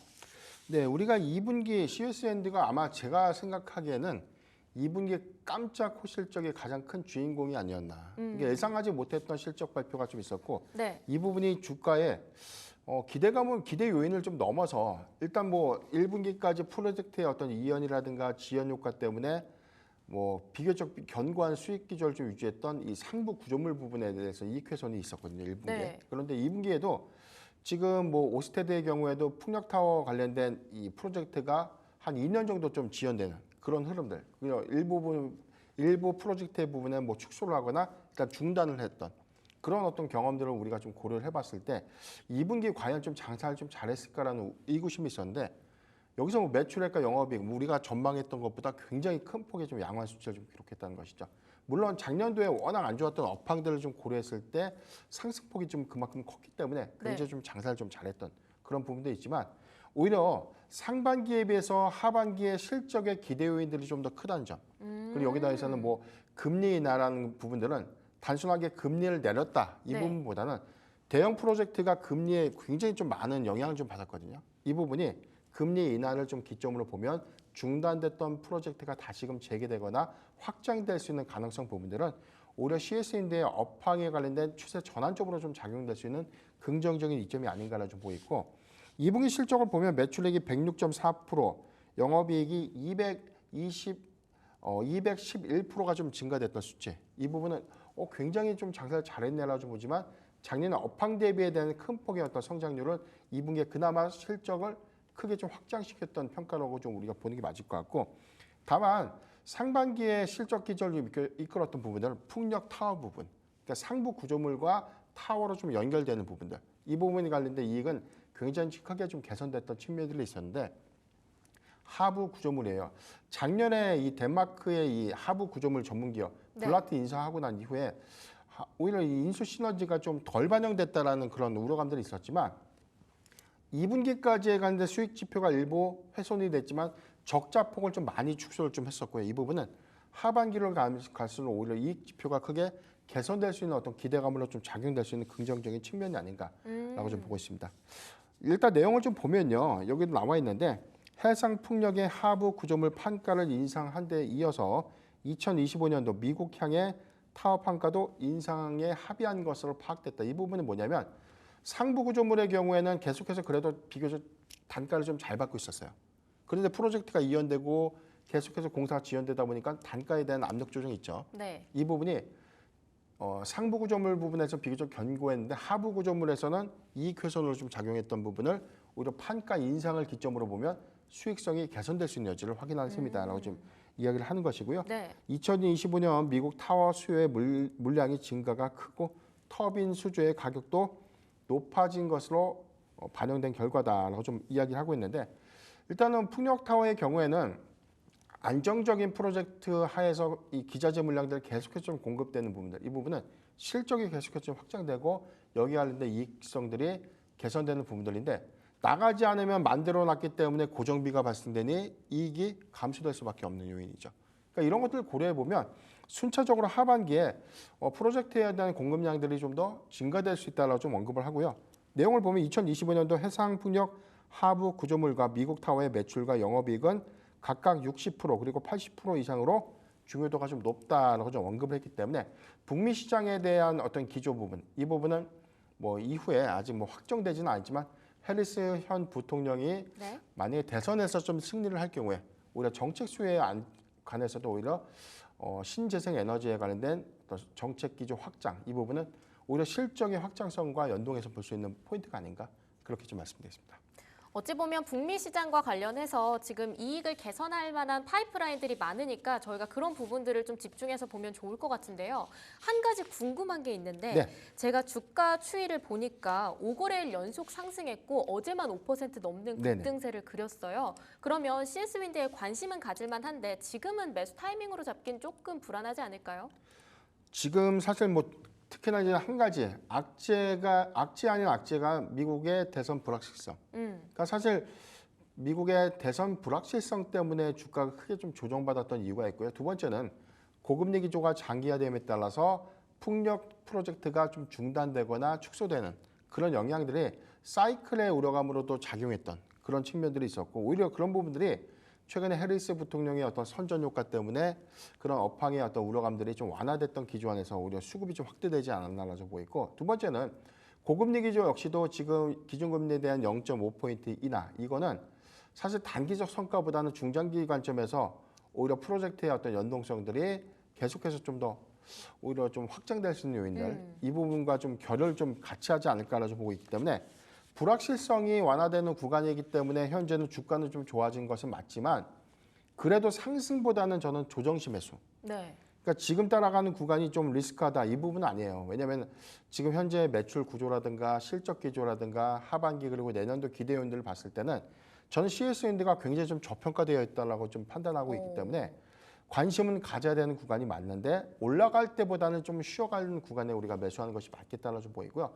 만약에라도 이 미국의 대선 불확실성 관련된 변수 요인이 또다시 노이즈가 된다면 그때는 좀 관망을 하면서 좀 보는 게 맞지 않을까. 다만 이제 그런 리스크 요인들이 완화됐다. 이 부분은 좀 긍정적이지 않나. 근데 그런 것들이 좀 끝난다라고 보면 2025년도의 어떤 실적 성장 기조는 저는 올해보다 내년도가 더 기대된다는 포인트를 기억해 볼 필요가 있지 않나라고 좀 말씀드렸습니다. 그럼 내년까지 지켜보면 좋겠네요. 대표님 말씀하신 것처럼 리포트에서도 해외 풍력업체들과 대비해서 지나치게 CS윈드가 저평가되어 있다라고 제시를 해주고 있기는 합니다. 지금 당장 고점일 때 들어가기보다는 천천히 조정이 있을 때 요즘은 불확실성이 조금씩 해소가 되어가고 있는 모양새니까요. 지켜보셨다가 단기 투자하신다고 하더라도 분할 매수하시면 좋겠습니다. 두 번째 리포트 한 줄 평 열어보겠습니다. 네, 이제는 정말로 재평가 시급 풍력 원탑이라고 정리를 해드리겠습니다. 마지막 소식으로 바로 이어가 보도록 하겠습니다. SK이노베이션 관련한 리포트인데요. SK이노베이션하고 SKENS 합병이 사실상 마지막 관문을 이제 통과했다라고 하는 이야기들이 있더라고요. 이럴 때 투자 포인트 다시 짚고 가면 좋을 것 같습니다. 일단 이번 합병이 잘 마무리된다고 한다면 어떤 시너지를 저희가 기대해 볼 수 있을까요? 네, 우선 SK이노베이션과 SKENS가 합병을 한다는 것은 초거대 에너지 기업으로 사업 구조를 좀 재편한다라고 좀 보시면 맞을 것 같고요. 지난 임총에서 이 안건 86%의 찬성으로 좀 결의가 됐고 이후에 이 주식 매수 청구권 행사가 있었는데 이게 오늘 마감 시한이기 때문에 아직 공시로 확정되지는 않았지만 지금 보도 자료에 따르면 3,350억 원 정도가 매수 청구권이 좀 들어왔다. 근데 원래 추정했던 금액들이 8천억에서 한 1조 4천억 원 규모로 좀 예상을 했어요. 그러니까 지금 이 매수 청구권에 대한 관련된 어떤 현금 유출에 관련된 우려감들이 저는 완화됐다. 지금 뭐 미니멈 8천억에서 많게는 한 1조 4천억 정도가 매수 청구권이 들어왔어야 되는데 실제 지금 뭐 이 내용들이 확정이라면 네. 3,350억 정도에 아마 마무리가 좀 될 것 같고요. 이 부분은 크게 현금 유출 부담이 없는 선에서 합병이 좀 완료됐다는 그런 긍정적인 어떤 기대 요인이 좀 작용되지 않을까라고 좀 보겠습니다. 그렇네요. 두 번째 내용을 보면 지금 KB증권이 합병을 긍정적으로 평가하는 몇 가지 요인들이 있었어요. 첫 번째는 합병의 시너지, 제품과 원재료 판매망 그리고 인력의 공유와 재무의 안정성들을 이유로 좀 들었고요. 두 번째는 비중 유지를 위해서 기관의 매수세가 기대가 되는 요인들 그리고 세 번째는 SK온의 개별적인 합병 기대 효과들을 고려해야 된다라고 좀 언급을 했는데 첫 번째 내용은 뭐냐면 당연하죠. 지금 석유정유 화학 부분을 좀 주력을 하고 있는 SK이노베이션 네. 그리고 SKENS의 경우에는 가스죠. 가스 관련된 공급 사업을 추진하고 있는데 전체적으로 합병 시너지를 고려해 보면 작년도 매출액 기준에서 SK이노베이션이 매출액이 77조, SKENS가 11조 매출했어요. 그런데 이익 추정치를 보면 77조의 매출을 기록했던 SK이노베이션이 영업이익이 1조 9천억 분이 안 되는데 SKENS의 경우에는 11조 매출을 했는데 영업이익이 1조 3천억 원. 그러니까 영업이익의 이 폭을 좀 고려해 봤을 때는 네. 굉장히 SK이노베이션의 입장에서는 알짜배기 회사를 합병을 한 것이죠. 그래서 좀 오히려 이 합병 이후에 전체적으로 한 80조 원 규모의 이 매출 그리고 전체적으로 또 이익 추정치는 한 3조 원 가량의 3조에서 3조 원대 중반의 영업이익을 좀 달성할 수 있는 그런 어떤 시너지를 이끌 수 있는 부분들을 우리가 고려를 해야 될 것 같고요. 전체적으로 뭐 자산이 한 100조 원대. 그래서 외형 가치에 관련된 어떤 밸류 판단들을 좀 다시 해야 되고 지금 주가의 어떤 상태보다 합병 이후에 주가 반영들을 좀 고려해 보면 현재 구간은 좀 저는 좀 저평가되어 있다라고 좀 말씀드리고 싶습니다. 크게 두 가지를 뽑아볼 수 있겠어요. 네. 영업이익 개선 그리고 외형 확장으로 인한 주가 상승 이렇게 두 네. 가지로 정리를 해볼 수 있을까요? 그렇죠. 지금 매출액과 자산에 관련된 어떤 몸집이 좀 커졌는데 주가는 좀 제자리라는 것은 네. 사실 이 밸류에 대한 형성 부분들에 대한 외형 가치를 좀 찾아가는 부분들은 단기의 주가 가치를 반영하는 효과들도 있지만 점진적으로 외형 가치를 좀 반영하는 흐름들이 있거든요. SK이노베이션의 최근 주가를 보면 지난 8월 5일 저가가 91,700원, 지금 현재 시가 기준에서도 111,300원이라는 것을 좀 고려해 보면 지금 뭐 241선 미만. 그러니까 다만 지금 3분기에 관련된 실적 기조 효과가 있어요. 뭐 유가가 계속해서 하락했기 때문에 뭐 영래기 효과로 인해서 정제 마진이 좀 감소될 수 있고 오히려 수익 지표가 좀 확대되지 못하고 좀 축소될 수 있는 원인들. 그러니까 지난 1분기에는 유가의 연동폭들이 좀 컸기 때문에 정제 마진이 좋아서 배터리 사업 부분에 대해서는 이익 추정치가 좀 악화됐지만 오히려 이 석유 정제 부분에서 실적을 크게 좀 상쇄시켰던 것들이 사실 SK이노베이션의 강점이었는데 하반기에는 뭐 전기차 캐즘 지속되면서 뭐 SK온의 경우에도 적자가 더 확대될 수 있는 요인들이 있고 그러니까 이런 것들을 좀 종합적으로 고려해 보면 단기적으로는 뭐 실적의 개선 포인트들은 좀 없지만 SK E&S의 합병이 재무에 좀 반영된 시점이 4분기 그리고 내년도 1분기부터를 좀 고려를 해보면 이익 추정치가 좀 더 확대될 수 있고 그다음에 가장 중요한 포인트는 SK이노베이션이 배터리 사업 부분에 대한 흑자 전환이 언제 좀 이루어질 수 있을까 이 부분이 네. 좀 중요한 관건인데 아마 연내에는 좀 어렵겠지만 내년도 상반기 특히나 2분기 안에 이익 달성을 좀 이뤄낸다면 SK이노베이션의 경우에는 그때부터 사실 주가에 대한 어떤 추세 전환이 확대되면서 오히려 수급이 좀 확대될 수 있는 요인으로 좀 작용하지 않을까 그렇게 좀 전망하고 있기 때문에 저는 지금 장기적 성과에서는 뭐 SK이노베이션에 대한 외형 가치 확장을 크게 좀 주목해보자라고 좀 말씀드렸습니다. 네, 그럼 배터리 사업 부분의 이익 개선 관련해서 집중적으로 보면 좋을 것 같습니다. 마지막 리포트 한 줄 평 열어보겠습니다. 네, 초거대 에너지 기업 환영 SK온 봄은 언제 오나요? 라고 정리를 해드리겠습니다. 오늘 불만나는 리포트 여기서 정리해 보도록 하겠습니다. SK하이닉스하고 CS윈드 그리고 SK이노베이션까지 세 가지 종목 다뤄봤습니다. 기업공시연구소 변영인 대표와 함께했습니다. 고맙습니다.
자, 점심시간 장 한번 체크해 보겠습니다. 코스피 코스닥의 상승세는 계속 유지되고 있습니다. 개장때 대비해서는 조금 밀리고는 있긴 한데 그럼에도 불구하고 0.85% 플러스 2602, 코스닥은 1.2% 플러스 748.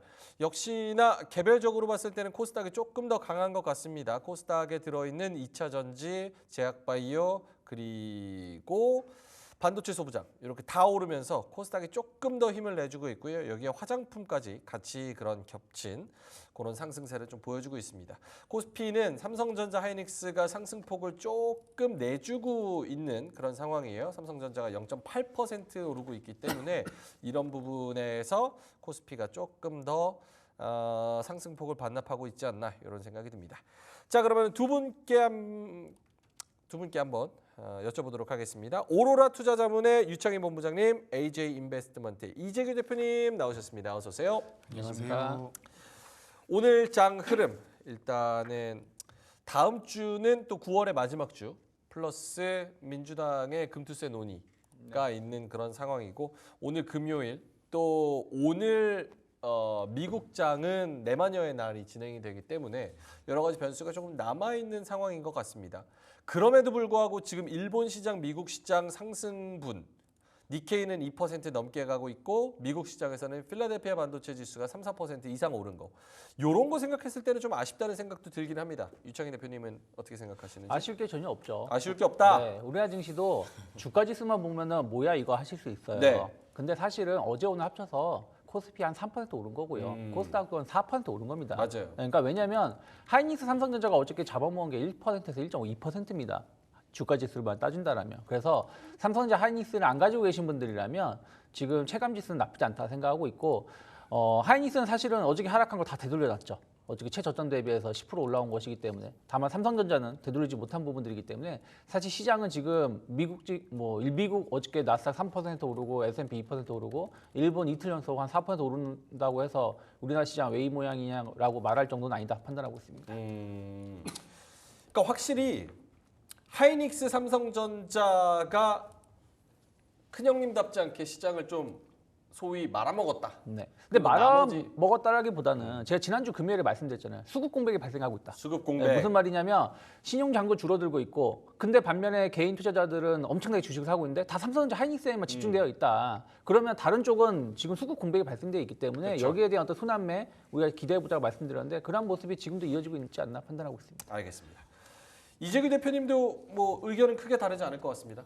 네, 일단 뭐 삼성전자랑 SK하이닉스에 대해서 외국인들의 순매도가 지금 8조가 넘어가고 있습니다. 와. 지난 한 달 동안. 그래서 근데 우리나라 코스피에 대한 외국인의 매도도 8조 정도가 돼요.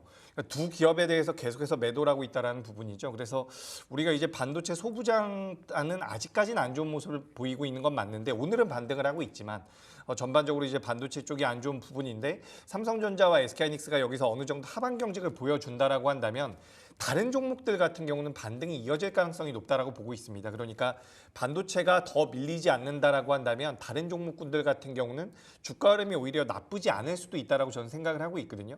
결국에는 미국 쪽에서 금리 인하도 진행이 됐고요. 여기서 이 환시장에서의 변동성이 제한적이라고 한다면 저는 우리나라 시장이 여기서 더 밀릴까라는 것에 대해서는 그렇지 않을 가능성이 높다라는 말씀을 드리고 싶습니다. 그래서 지금 반도체가 좀 아쉽긴 해요. 오늘 같은 경우도 지금 외국인들이 코스피에서 다시 매도를 하고 있거든요. 네. 그래서 이런 외국인들의 순매수가 좀 들어와 주면 좀 더 탄력적인 반등이 나올 가능성이 높은데 아직까지는 그런 부분들이 좀 부재한 것 같고요. 오늘 BOJ가 있죠. 그래서 BOJ 이후에는 어떻게 보면 시장의 방향성이 좀 더 뚜렷해질 수 있지 않을까라고 생각을 하고 있기 때문에 해당 사안을 좀 지켜볼 필요가 있겠다라는 말씀 드리겠습니다. 알겠습니다. 어제도 외국인이 총 합으로 봤을 때 한 1조 1천억 정도 팔았어요. 네. 근데 삼성전자 하이닉스만 1조 5천억을 그렇죠. 팔았으니까 그러니까 사실은 나머지 종목들은 매수한 4천억을 거죠. 어저께 매수했다는 알티오젠 같은 경우 1,000억이 넘게 매수가 들어왔던 것이기 때문에 시장의 수급 자체는 제가 보기에는 눈에 보이는 거는 되게 안 좋아 보이지만 사실 전체적인 분위기는 나쁘진 않다. 그래서 저는 어쨌든 미국이 B컷 금리 인하를 했는데 이것이 어떻게 해석될지 모르겠습니다만은 물론 어제 하루만 본다면 좋게 해석이 됐지만 앞으로가 중요할 거라 생각하고 있어요. 그래서 전체적으로 봤을 때는 분위기는 나쁘지 않다. 그래서 약간 뭐 조정이 나온다. 그러면은 분할 매수 관점으로 계속 접근해 볼 수 있는 이제는 신호가 나오는 것이 아닌가 판단하고 있습니다. 오늘 요 주제에는 없어서 한번 짧게만 여쭤볼게요. 암살자님께서 오늘도 또 도체 또 속는 흑두름이 없제 이렇게 말씀을 하셔가지고 뭔 말이야? 오늘 반등 네. 하이닉스가 어제 진짜 10% 넘게 빠질 때 이럴 일인가 싶었었는데 어쨌든 간에 많은 분들이 이 가격 오면 진짜 싸다라고 생각했지만 막상 그 가격 오니까 못 사죠. 이렇게 여기 진짜 와버렸다고 감당이 안 돼 버리는 그렇죠. 이런 상황을 어떻게 오늘 반등으로 그 바닥은 좀 다졌다. 일단 단기적인 하락은 좀 끝났다라고 생각을 해야 되는지 혹은 아예 내리건 오르건 상관없고 그쪽 안 보고 딴 데를 쳐다보는 게 맞는 건지 이재규 대표님. 네, 저는 일단 반등이 조금 더 나올 가능성은 있다라고 보고 있어요. 반등이 조금 더 나올 가능성은 있는데 우리가 여기서 반도체가 과연 직전 고점까지 올라갈 수 있을까라고 한다면 전 굉장히 어려울 가능성이 높다라고 보고 있습니다. 어제 그러니까 모건 스탠리에서 레포트가 나왔죠. 그래서 그 레포트 중에서 논리적이지 않은 부분들도 있어요. 왜 이렇게 안 좋게 이야기를 했지라고 싶은 부분들도 있었는데 우리가 큰 흐름상으로는 우하향의 가능성이 전 그래도 좀 더 높다라고 보고 있거든요.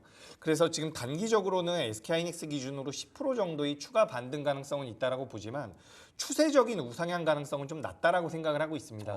그래서 이제 소부장 기업들 같은 경우도 지금부터 반등은 조금 더 나올 가능성이 높다라고 보지만 어느 정도 반등이 나왔을 때는 한번 심각하게 좀 고민을 해볼 필요가 있다라고 생각을 해요. 우리가 비중을 조절한다든지 어쨌든 대응할 필요가 있다라고 저는 보고 있습니다. 그래서 지금 반도체가 뭐 3분기 때 실적도 굉장히 잘 나올 거고요. 아마 4분기 때까지도 실적이 잘 나올 가능성이 높은데 우리가 그 부분에 대해서 몰랐던 게 아닙니다. 알고 있었던 부분이기 때문에 실적이 잘 나온다라고 해서 주가가 엄청나게 V자 반등으로 올라간다라고 보시기보다는 어느 정도 반등이 나왔을 때는 비중 조절이 좀 필요하지 않을까 이렇게 의견 드리겠습니다. 희망을 버려라. 희망은 좀 가져보시고요. 대신 길게 보시는 건 아닌 것 같다라는 말씀 드리겠습니다. 알겠습니다. 반등할 때 도망가자. 결국 이거잖아요. 그렇죠? 유창희 대표님.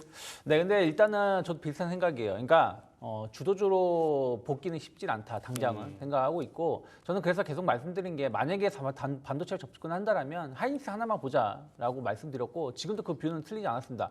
모건 스탠리가 이상한 소리를 했죠. 하이닉스는 2단계 목표가 하향을 했는데 자기는 삼성전자 사야 된다.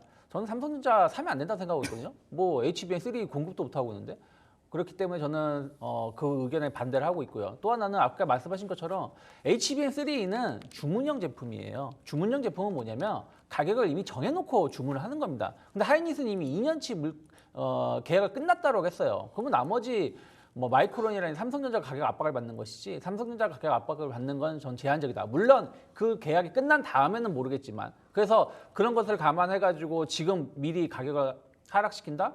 그러면은 저는 시장이 어떻게 변할지 알고 그렇게 말할 수 있는지는 잘 모르겠습니다. 그래서 저는 오히려 하이닉스가 삼성전자 실적을 3분기 상회할 가능성이 높다 생각을 좀 하고 있고 그러면 유일하게 세계 기업 중에서 이제는 탑픽은 하이닉스밖에 없다라고 보고 있기 때문에 여기에 대한 프리미엄은 아직은 주가에 반영되지 않았다 판단하고 있습니다. 반대로 생각하면 아직 퀄테스트 얘기가 본격적으로 안 나왔다는 게 어떻게 보면 모멘텀이 될 수도 있지 않을까. 너무 늦었잖아요. 왜 그러냐면 하이닉스는 지금 빠르면 이번 달 말, 늦어도 다음 달 정도면 12단이 통과한다라고 네. 하고 있고요. 마이크론 테크놀로지도 시제품을 보냈다라고 하고 있습니다.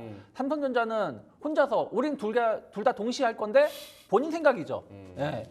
그거는 8단도 통과 못했는데 12단을 자기 마음대로 통과하겠다 말을 못하고 있는 거 아니겠습니까? 그렇기 때문에 그런 것을 감안한다면 8단 통과해도 모멘텀은 이미 식어버렸다. 이게 지난 6월 달인가요? 그때 처음 얘기 나왔을 때 바로 스피드하게 통과가 됐어야 되는데 그러지 못했기 때문에 8단 통과로 주가가 지금 6만 원 초반에 있는 게 갑자기 뭐 8만 원대로 올라간다 말하기에는 쉽진 않지 않나 판단하고 있습니다. 그러면은 두 분 다 결론적으로는 반도체 플러스 반도체 소부장은 지금 상황에서는 우선순위에서 좀 많이 밀려나 있는 상태입니까?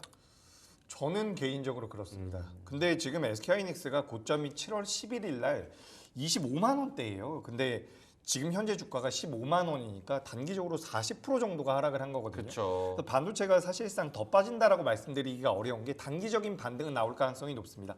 우리가 뭐 반도체가 테마주는 아니잖아요. 그렇기 때문에 반등은 반드시 나올 텐데 반등이 나올 때 현금 확보는 좀 필요하지 않을까. 그러니까 상반기와 좀 달라진 부분이 있지 않습니까? 지금도 이제 제약바이오 많이 올라왔다라고 하지만 더 가고 있죠. 결국에는 금리 인하 쪽에 대해서 자금들이 옮겨갈 가능성이 높다라고 보고 있는 거고 상반기와 하반기에 달라진 부분은 금리 인하 쪽에 대해서 수혜를 받을 수 있는 종목군들로 자금이 옮겨갈 가능성이 높다라는 겁니다. 그래서 지금 반도체가 10% 반등할 경우에 다른 종목 같은 경우는 더 올라갈 가능성이 있다라고 보고 있기 때문에 우선순위에서는 저는 개인적으로 반도체는 조금 후순위로 밀어두는 게 어떨까라는 말씀 드리겠습니다. 알겠습니다. 유창현 대표님도 역시나 반도체는 우선순위에서 지금 좀 많이 밀렸다. 근데 트레이딩 바이 관점에서 본다라면 반도체 나쁘지 않다 생각하고 있어요. 트레이딩 관점에서 나쁘지 않다. 네, 그래서 예를 들어서 한 18만 원, 19만 원, 5만 원 하이닉스 기준으로 또 분할 매도하고 또 한 15만 원 밑으로 내려간다라면 또 전 적극적으로 매수하고 그런 전략을 좀 잡는다라면 전 여기서 삼성전자처럼 하이닉스가 밀릴 가능성은 아직은 좀 적다고 보고 있어요. 오히려 여기서 수렴을 좀 해준다라면 10월 중순 이후에는 상당히 의미 있는 상승 시도도 나올 수 있지 않을까. 왜 10월 중순이냐면은 11월부터겠죠. 11월에 대선이 끝나고 그리고 이제 그때 공교롭게도 모든 빅테크가 마이크로소프트든 이런 기업들이 다 실적을 그때 거의 집중적으로 발표를 할 겁니다. 그리고 그때 다시 한번 또 FOMC가 또 있죠. 그러면 우주의 기운이 그 11월 초에 다 몰려있기 때문에 그때 분위기를 타준다라면 충분히 반도체는 강하게 상승할 수도 있다. 엔비디아 안 빠지고 있잖아요. 그렇다면 지금이 어떻게 보면 모아갈 수 있는 시점이 될 수도 있다. 다만 지금부터 공격적으로 하는 게 아니라 저는 10월 들어서 흐름을 보면서 모아가는 전략을 가지면 좋지 않을까 판단하고 있습니다. 알겠습니다. 카니님은 바이오 트레이딩이 더 재미난데 굳이 반도체 트레이딩을 이렇게 말씀하셨고 빅뱅님께서는 원래 삼전 관심 없는데 6만 깨지면 관심은 가져봐야지 이렇게 의견을 주셨습니다. 여러 가지 전략들 그리고 성향에 따라서 투자를 해보시면 좋을 것 같고요. 주제로 넘어가겠습니다. 제작진이 발제한 주제인데요. 이 주제부터 가보도록 하겠습니다. 보여주시죠. 한 20분 뒤면은 BOJ가 있습니다. 그리고 이전에는 FOMC가 바로 있었죠. 하루 늦게 퍼진 빅컷의 온기. 우리나라로 치면은 이게 온기일까 싶기는 한데 좀 뜨뜻미지간 상승이 아닐까 싶기는 합니다. 어쨌든 가는 종목들이 있고 시장 분위기 자체는 나쁘지 않기 때문에 빅컷 효과가 먹혔다. 하지만 저도 N달러 환율을 계속해서 보고 있는 게 이따가 12시에는 BOJ가 있고 BOJ에서 금리 인상에 대한 뭐 단행을 하지는 않겠지만서도 이번엔 안 하죠. 코멘트 네. 정도가 굉장히 많이 귀추가 좀 주목이 돼서 그런 부분에서도 좀 긴장감이 있지 않나 이런 생각이 좀 듭니다. 그리고 또 점심시간 때 우리나라 증시가 약간 힘을 좀 잃어버리는 그런 경향성이 좀 최근에 있었어서 12시가 굉장히 좀 귀추가 주목이 됩니다. 요거 관련해서 BOJ 그리고 빅컷 이재규 대표님 한마디 해주신다면? 일단 일본이 금리를 많이 올린 적이 별로 없어요. 별로 없는 게 아니라 계속해서 이 정도 수준이었거든요. 우리가 뭐 잃어버린 30년, 40년 하는데 지금부터 금리를 공격적으로 올린다라고 하더라도 많이는 못 올릴 가능성이 굉장히 높습니다. 물론 금리 인상을 한다라는 부분들이 시장에는 부담으로 작용할 가능성이 높지만 실제 우리나라가 휴장이었었던 경우에 이번 주에 이제 일본의 달러 엔 환율이 굉장히 많이 빠졌었거든요. 8월 5일 날 엔캐리 트레이드에 대한 리스크가 부각됐을 때보다도 더 많이 빠졌는데 일단 안정화가 되고 있는 모습들을 우리가 고려해 봤을 때 BOJ 쪽에서의 리스크는 생각보다 작을 수가 있다. 그리고 우리가 8월 달 같은 경우는 쇼 포지션을 많이 잡고 있었다라고 이야기가 되고 있어요. 그러니까 엔화를 매도하는 쪽에다가 자금이 많이 몰려 있었던 상황이기 때문에 엔캐리 트레이드 쪽에 대한 리스크가 순간적으로 굉장히 커졌다라고 보시면 좋을 것 같습니다.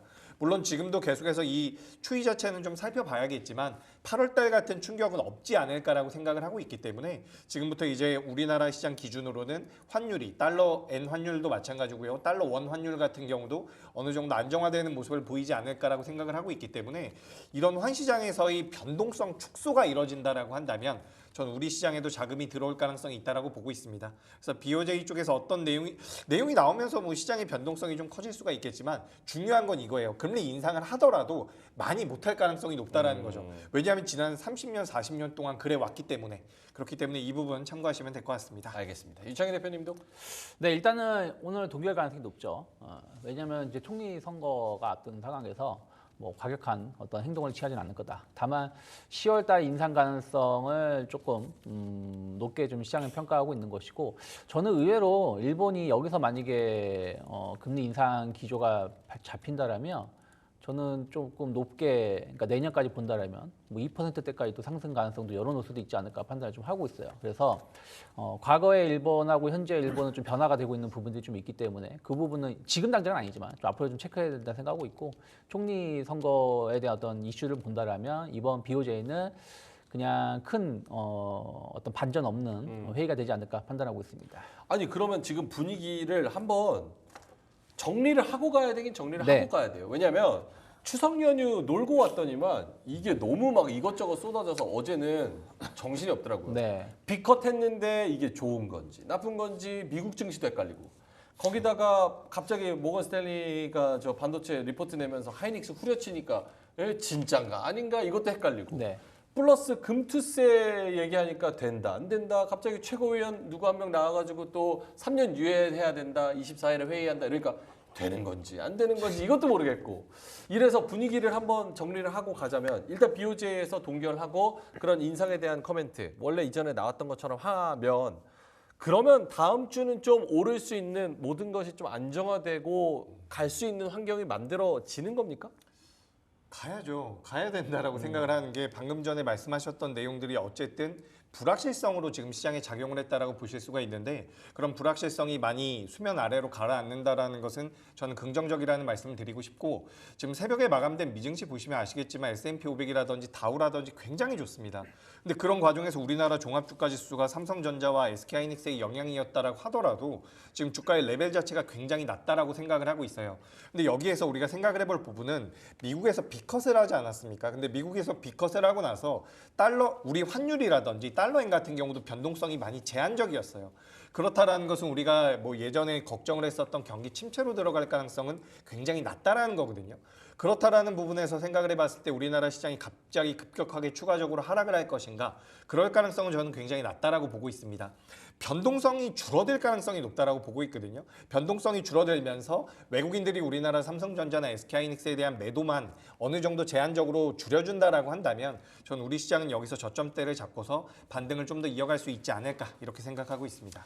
유창희 대표님도 오늘 BOJ 미국장 내만여의 날 지나가고 다음 주 화요일 날 금투세 논의 거기서 유예 쪽으로 가닥 잡히면 지금이라도 이제 좀 적극적으로 좀 모아 가야 됩니까? 아니면 다음 주까지 보고 10월 달에 천천히 해야 됩니까? 저는 아까도 말씀드린 것처럼 지금은 이제 주식을 살 수 있는 어떤 흐름들이 나오고 있지 않나 판단하고 있어요. 사실은 금투세는 보지 마세요. 금투세 보지 말자. 유예를 하든 말든 그 사람들은 우리가 관심 없는 사람들이니까. 그것 때문에 주가가 엄청 오른다? 아무 의미 없습니다. 오르지 못합니다. 예. 공매도 규제했다고 해서 그날 작년에 하루 반짝했지만 그 다음에는 뭐 시장의 영향이 제한적이었으니까요. 그래서 금투세는 크게 우리가 신경 쓸 건 아니다 생각하고 있고 일단은 미국이 0.5% 금리 인하를 해주면서 저는 사실은 이제 0.5% 인하하게 되면 약간 시장 충격이 있을지언정 시장은 빠르게 회복할 거라 생각을 좀 하고 있었는데 0.25%에서 0.5% 인하하면서 확인됐던 거 시장에서 확인시켜준 건 그러니까 확인을 한 건 뭐냐면 파월은 혹은 FMC는 중앙은행은 정말 이상한 문제가 아니면 그러니까 예를 들어서 뭐 물가가 막 10% 8%씩 오르는 게 아니라면 실업률이 혹은 뭐 그런 어떤 외부 변수가 이상하게 우리가 통제 불가능할 정도가 아니면 네. 그냥 시장 친화적으로 시장의 흐름들에 원하는 대로 해준다라는 걸 다시 한번 확인시켜 준 것 같아요. 그러니까 금리가 이게 실업률이 조금 높아지니까 우리가 적극적으로 대응하겠다, 선제적으로 대응하겠다는 액션을 보여준 거 아니겠습니까? 이런 거는 하는 총재가 좀 배웠으면 좋겠습니다. 네, 그래서 그런 것이 확인됐기 때문에 시장에서 이걸 긍정적 해석을 하는 것이고 BOJ 관련해서도 어쨌든 금리가 이번엔 동결이고 다음에 인상이지만 계속 기시다가 죄송합니다. 일본 BOJ 총재가 공격적으로 금리를 인상할 가능성보다는 시장 호흡을 맞춰가면서 인상할 가능성이 높다라고 계속 말을 할 거예요. 그래서 그런 부분들을 본다라면 글로벌 유동성이 조금 이제 좀 증가하는 개선되는 흐름대로 변화가 되고 있고 그러면 제가 생각해서 타이밍보다 조금 빠르게 오긴 했습니다만은 충분히 이제는 마지노선 안전 마진이 어느 정도 확보됐다라고 보고 있기 때문에 뭐 어저께 저점 언저리 혹은 뭐 어저께 시가가 크게 이탈하지 않는다라면 저는 약간 조정 시 분할 매수 관점으로 종목들을 좀 대응하실 필요가 있지 않을까. 그러면 지금 많이 오른 것 같아도 충분히 더 갈 수 있는 종목군들 많이 있지 않나 판단하고 있습니다. 오케이, 알겠습니다. 요 얘기를 너무 길게 했네요. 두 분의 발제도 있는데 전반적으로 시장의 분위기는 이전보다 7월, 8월, 9월보다는 훨씬 더 나아지는 것 같습니다. 그래서 좀 적극적으로 한번 주식시장에 뛰어들 만한 그런 자신감이 생기고 있다 이런 생각이 들고요. 자, 그러면 어느 섹터에 뛰어드느냐 두 분이 발제한 주제 보겠습니다. 두 번째 주제는요. 이재규 대표님이 가지고 오신 주제입니다. 보여주시죠. 방산입니다. K방산 계속되는 수주. 또 중동에서 3조 7천억의 잭팟을 터뜨렸다. LIG 넥선 천궁2 이라크를 뚫었다. 이런 이야기가 있고요. 뭐 미국 대통령이 누가 되든 간에 어쨌든 간에 K방산 요거는 좀 잘 팔리는 거는 뭐 계속 이어질 것 같고. 네. 이재규 대표님 발제한 투자 포인트 들어본다면요? 네, 우리가 이제 방산주들 좋다라는 이야기들은 많이 하죠. 네. 그런데 이제 방산주들이 주가가 작년부터 올해까지 올라왔었던 그 상승률을 보면 생각보다 많이 못 올라왔다라는 생각이 듭니다. 그러니까 이게 추가 상승의 가능성이 전 있다라고 생각을 하고 있거든요. 어쨌든 지금 국방비 각국에서의 GDP 대비해서 이 군비 증강이 계속해서 이어지고 있는 부분들이 있습니다. 특히 뭐 나토 같은 경우도 트럼프가 이제 GDP에서 약 2% 정도를 국방비로 사용을 해야 된다 이런 이야기들이 있었는데 지금 3%까지 늘려야 된다라는 주장까지 나오고 있는 부분이죠. 근데 우리가 여기에서 생각을 해볼 부분은 이런 흐름이 계속해서 이어질 가능성이 높다라는 겁니다. 지금 미국 같은 경우는 뭐 트럼프가 되든 해리스가 되든 어쨌든 미국 우선주의로 가고 있는 부분들이기 때문에 계속해서 이런 지정학적인 리스크가 시장에선 부각될 가능성이 있다라고 보고 있고 지금 뭐 화면에 보시는 것처럼 우리나라 정부에서도 세계에서 4대 방산 강국으로 육성을 하겠다라는 내용들이 나오고 있죠. 정부에서 계속해서 육성을 하고 있는 부분이고 작년에도 우리나라 방산 기업들의 매출이 좋았는데 지금도 계속해서 수주에 관련되어 있는 내용들이 나오고 있습니다. 그래서 우리가 이런 것들을 고려해 본다라고 한다면 방산주들 같은 경우는 추가 상승의 가능성이 굉장히 높지 않을까라고 보고 있는 부분이고 우리가 이 방산 쪽에서 생각을 해봐야 되는 부분이 우리나라 같은 경우는 어쨌든 다른 나라에 비해서 좀 특수한 상황에 놓여 있죠. 그렇기 때문에 제가 알기로는 유럽에도 이제 전차를 만드는 회사가 있거든요.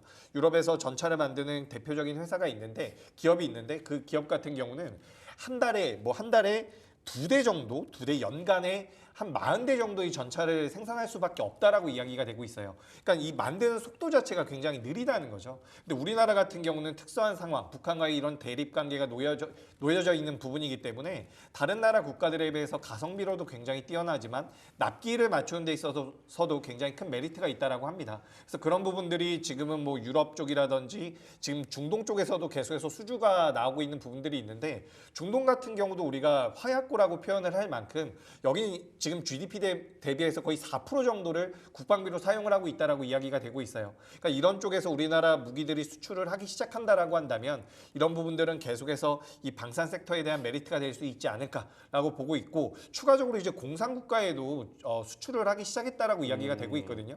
그래서 우리나라 기업들이 충분히 성장할 수 있는 모멘텀이 될 수 있지 않을까라고 생각이 돼서 첫 번째 투자 포인트는 생각보다 많이 못 올랐다. 두 번째 계속해서 수출이 개선될 가능성이 높다. 우리가 이 부분을 본다면 방산주들 계속해서 봐보시는 게 어떨까라는 의견 드리겠습니다. 알겠습니다. 방산 그 토픽 하나만 일단 오늘은 좀 작은 기업들이 많이 움직임을 보이고 있는데 오늘 코치 테크놀로지라는 기업이 좀 움직임이 나오고 있거든요. 코치 테크놀로지 같은 경우도 우리나라 대형 방산주에다가 납품을 하고 있는 기업입니다.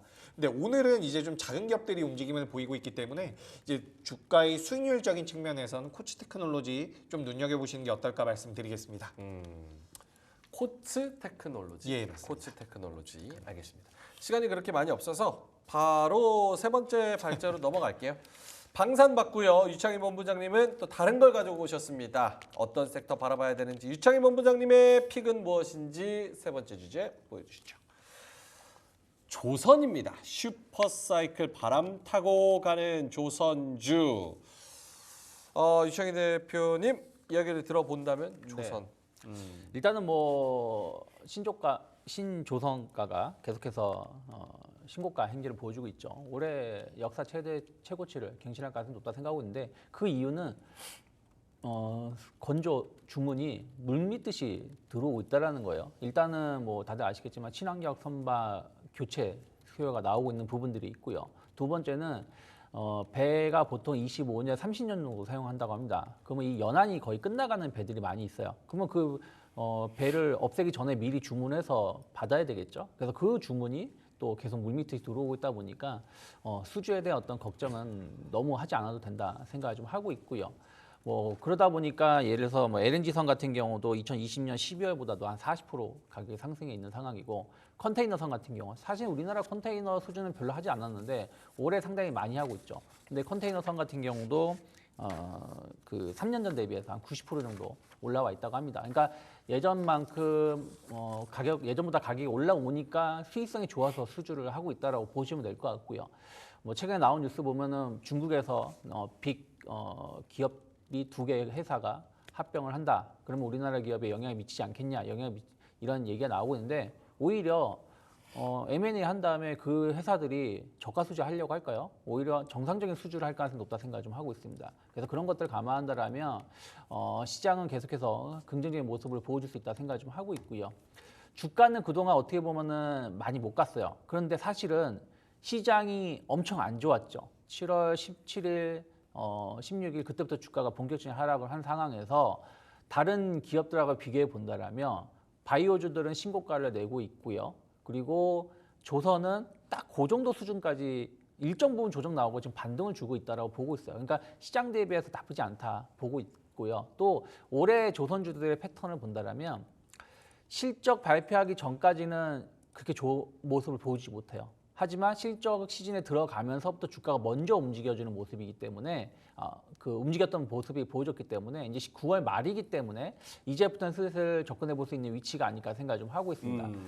수주 그리고 3분기 실적에 대한 어떤 기대감들 환율이 1370원대에서 1330원대로 확 떨어지긴 했습니다만은 이미 여기서 추가적으로 막 급락이 게 아니라 완만한 흐름을 좀 보여준다는 부분들은 저는 이것도 일정 부분 주가에 선 반영됐다 생각을 좀 하고 있기 때문에 지금부터는 조선주들 충분히 모아갈 수 있고 또 MRO 아까 우리가 방산 얘기했는데 MRO 시장에도 진출하고 있는 부분들도 새로운 먹거리 충분히 가져갈 수 있지 않을까 생각하고 있습니다. 알겠습니다. 조선주 중에서 원픽은 저는 일단은 뭐 한국조선해양을 원픽으로 보고 있고 조해. 그리고 하나오션 같은 경우도 바닥에서 좀 턴할 수 있는 시점에 오고 있는 것이 아닌가 판단하고 있습니다.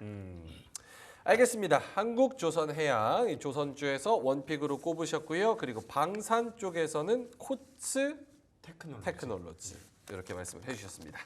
자, 그러면 시간이 얼마 안 남아서 두 분의 공략주로 바로 넘어가 보겠습니다. 5장에 주목해 볼 만한 종목들 그리고 다음 주까지 본다면 어떤 종목을 주목하고 계실까요? 두 분의 5장 공략주 보여주세요. 두 분의 공략주는요. 유창희 대표님은 한국 콜마를 가져오셨고요. 이재규 대표님은 SK 오션 플랜트를 가지고 오셨습니다. 이재규 대표님 먼저 들어볼까요? SK 오션 플랜트. 네, 뭐 풍력 관련주입니다. 뭐 지금 시장에서 금리 인하를 한다라는 부분들로 인해서 뭐 여러 가지 이야기들이 있는데 제약바이오는 변동성이 먼저 나오고 있고요. 그리고 최근에 2차 전지도 좀 올라오고 있는데 이 신재생 에너지 같은 경우도 금리 인하에 대한 수혜를 받을 수가 있습니다. 그러니까 신재생 에너지 같은 경우도 대규모 투자가 들어가기 때문에 자금을 좀 저렴하게 용이하게 이제 수급할 수 있는 금리 인하 쪽에 대한 모멘텀들을 받아갈 수가 있는 거죠. 그래서 이제 SK 오션 플랜트 같은 경우는 해상 풍력 쪽에 대한 모멘텀을 가지고 있는데 우리가 이제 뭐 CS 윈드가 타워 쪽에 대한 모멘텀 강력한 메리트가 있다라고 한다면 SK 오션 플랜트 같은 경우는 하부 구조물 쪽에 대한 모멘텀을 받아간다라고 보시면 좋을 것 같습니다. 우리나라에서도 계속해서 이 해상 풍력 쪽에 대한 육성이 진행이 되고 있는데 이 SK 오션 플랜트가 가장 집중하고 있는 나라는 대만이라고 보시면 돼요. 대만 쪽에 이제 해상 풍력이 잘 발전을 하고 있는 부분에서 그에 따른 수혜를 받을 수가 있고 베트남과 일본 쪽에서의 수혜도 받을 가능성이 굉장히 높다라는 이야기가 나오고 있습니다. 그래서 우리가 하부 구조물 중에서도 부유식이 있다라고 하는데 부유식 쪽에 대한 수익성이 굉장히 좋다라고 해요. 근데 SK 오션플랜트 같은 경우도 올해부터 이 부유식 해상풍력 구조물 쪽에 대한 모멘텀들을 받아갈 가능성이 높다라는 분석들이 나오고 있으니까 이 기업을 좀 눈여겨 보셨으면 좋겠고요. 그리고 뭐 해상풍력뿐만 아니라 특수선이라고 하죠. 우리가 해경 경비정 쪽에 대한 기술력도 가지고 있고 사업도 영위하고 있는 부분이라서 앞으로 이 함정 쪽에 대한 모멘텀들까지도 받아갈 가능성이 있다라고 보고 있습니다. 어떻게 보면 방산 쪽이나 조선 쪽과도 엮일 수가 있는 부분이니까 참고를 해보셨으면 좋을 것 같고요. 해보시면 좋을 것 같고요. 현재 15,570원대에서 거래가 되고 있는데 현재가 이하에서 접근을 해보시면 목표가는 18,500원 그리고 손절가는 13,300원 정도로 이렇게 의견 드리도록 하겠습니다. 알겠습니다. SK 오션플랜트 이야기해 주셨고요. 목표가, 손절가까지 이야기해 주셨습니다. 유창희 대표님, 한국콜마 네. 한 1분? 네. 네. 중저가 브랜드 쪽으로 해서 계속해서 수출 잘 나오고 있죠. 그러면 OEM, ODM 업체들이 수혜를 입을 수밖에 없다 생각하고 있어요. 그 우리나라에는 한국콜마 그리고 코스맥스가 있는데 한국콜마는 코스맥스는 아직까지도 중국 쪽 매출 비중이 높습니다. 근데 한국콜마는 이 부분을 상당히 좀 많이 개선했었던 부분들이 긍정적인 평가를 받고 있습니다. 최근에도 아마존 관련된 이슈도 주가에 긍정적 영향을 줬던 것이 그런 것이 아닌가 생각을 좀 하고 있고요. 그리고 이제 뭐 북미라든지 일본, 뭐 신흥국 쪽으로 해서 두 자릿수 수출 증가세는 하반기에 전 이어질 수 있다 생각을 좀 하고 있습니다. 그래서 3분기 사실은 2분기 실적 나쁘지 않았는데 화장품주들이 힘을 못 냈어요. 왜냐하면 이미 그것이 그 앞에서 선반영됐기 때문이죠. 그럼 이제 3분기 실적에서 좋은 흐름을 보여준다라면 이제 주가는 충분히 반영될 수 있는 위치가 있지 않나 생각을 좀 하고 있고요. 그리고 이제 그 생산 능력을 확대했기 때문에 매출 증가에 대한 어떤 기대감들이 있고요. 미국이 빅컷을 단행하면서 아까도 말씀드린 것처럼 경기가 조금이라도 둔화될 수 있다라면 적극적으로 대응하겠다고 했기 때문에 소비 심리는 여전히 긍정적인 영향을 줄 수 있다 생각을 좀 하고 있어요. 그래서 그런 부분들이 이런 소비주들에 대한 어떤 관심을 높일 수 있다라고 좀 보고 있기 때문에 박스가 상당 돌파를 시도하고 있습니다. 그래서 저는 67,000원이 크게 이탈하지 않는다라면 분할매수 관점에서 접근해 볼 수 있다 생각하고 있고 일단 단기 목표가는 9만 원 정도 열어놓고 있습니다. 알겠습니다. 한국콜마 그리고 SK 오션플랜트 두 분의 종목들 잘 참고를 해보시면 좋을 것 같고요. 다음 주에 저희가 금요일 날 이렇게 뵐 때에는 좀 10월에 대한 긍정적인 전망을 하면서 여러 가지 불확실성이 해소가 됐고 재료를 가지고 모멘텀을 가지고 이제 남은 4분기를 좀 긍정적으로 보자. 요 얘기를 할 수 있었으면 좋겠습니다. 제발. 알겠습니다. 자, 오늘 이따가 BOJ 저희가 자막이 나갔죠? 예상대로 동결이 됐습니다. 근데 사실 동결보다는 여기서 나오는 코멘트가 더 중요하기 때문에 계속해서 뉴스를 좀 체크업 해보시면 좋을 것 같고요. N달러 환율 그리고 원달러 환율 그리고 원엔 환율에 대한 그런 움직임도 계속 체크를 해보시면 좋을 것 같습니다. 자, 그러면 이재규 대표님과 유창희 대표님 그리고 저는 여기서 이만 물러가도록 하겠고요. 주말 편안하게 보내시고 월요일 날 웃는 얼굴로 다시 뵙도록 하겠습니다. 오늘도 함께해 주셔서 대단히 고맙습니다.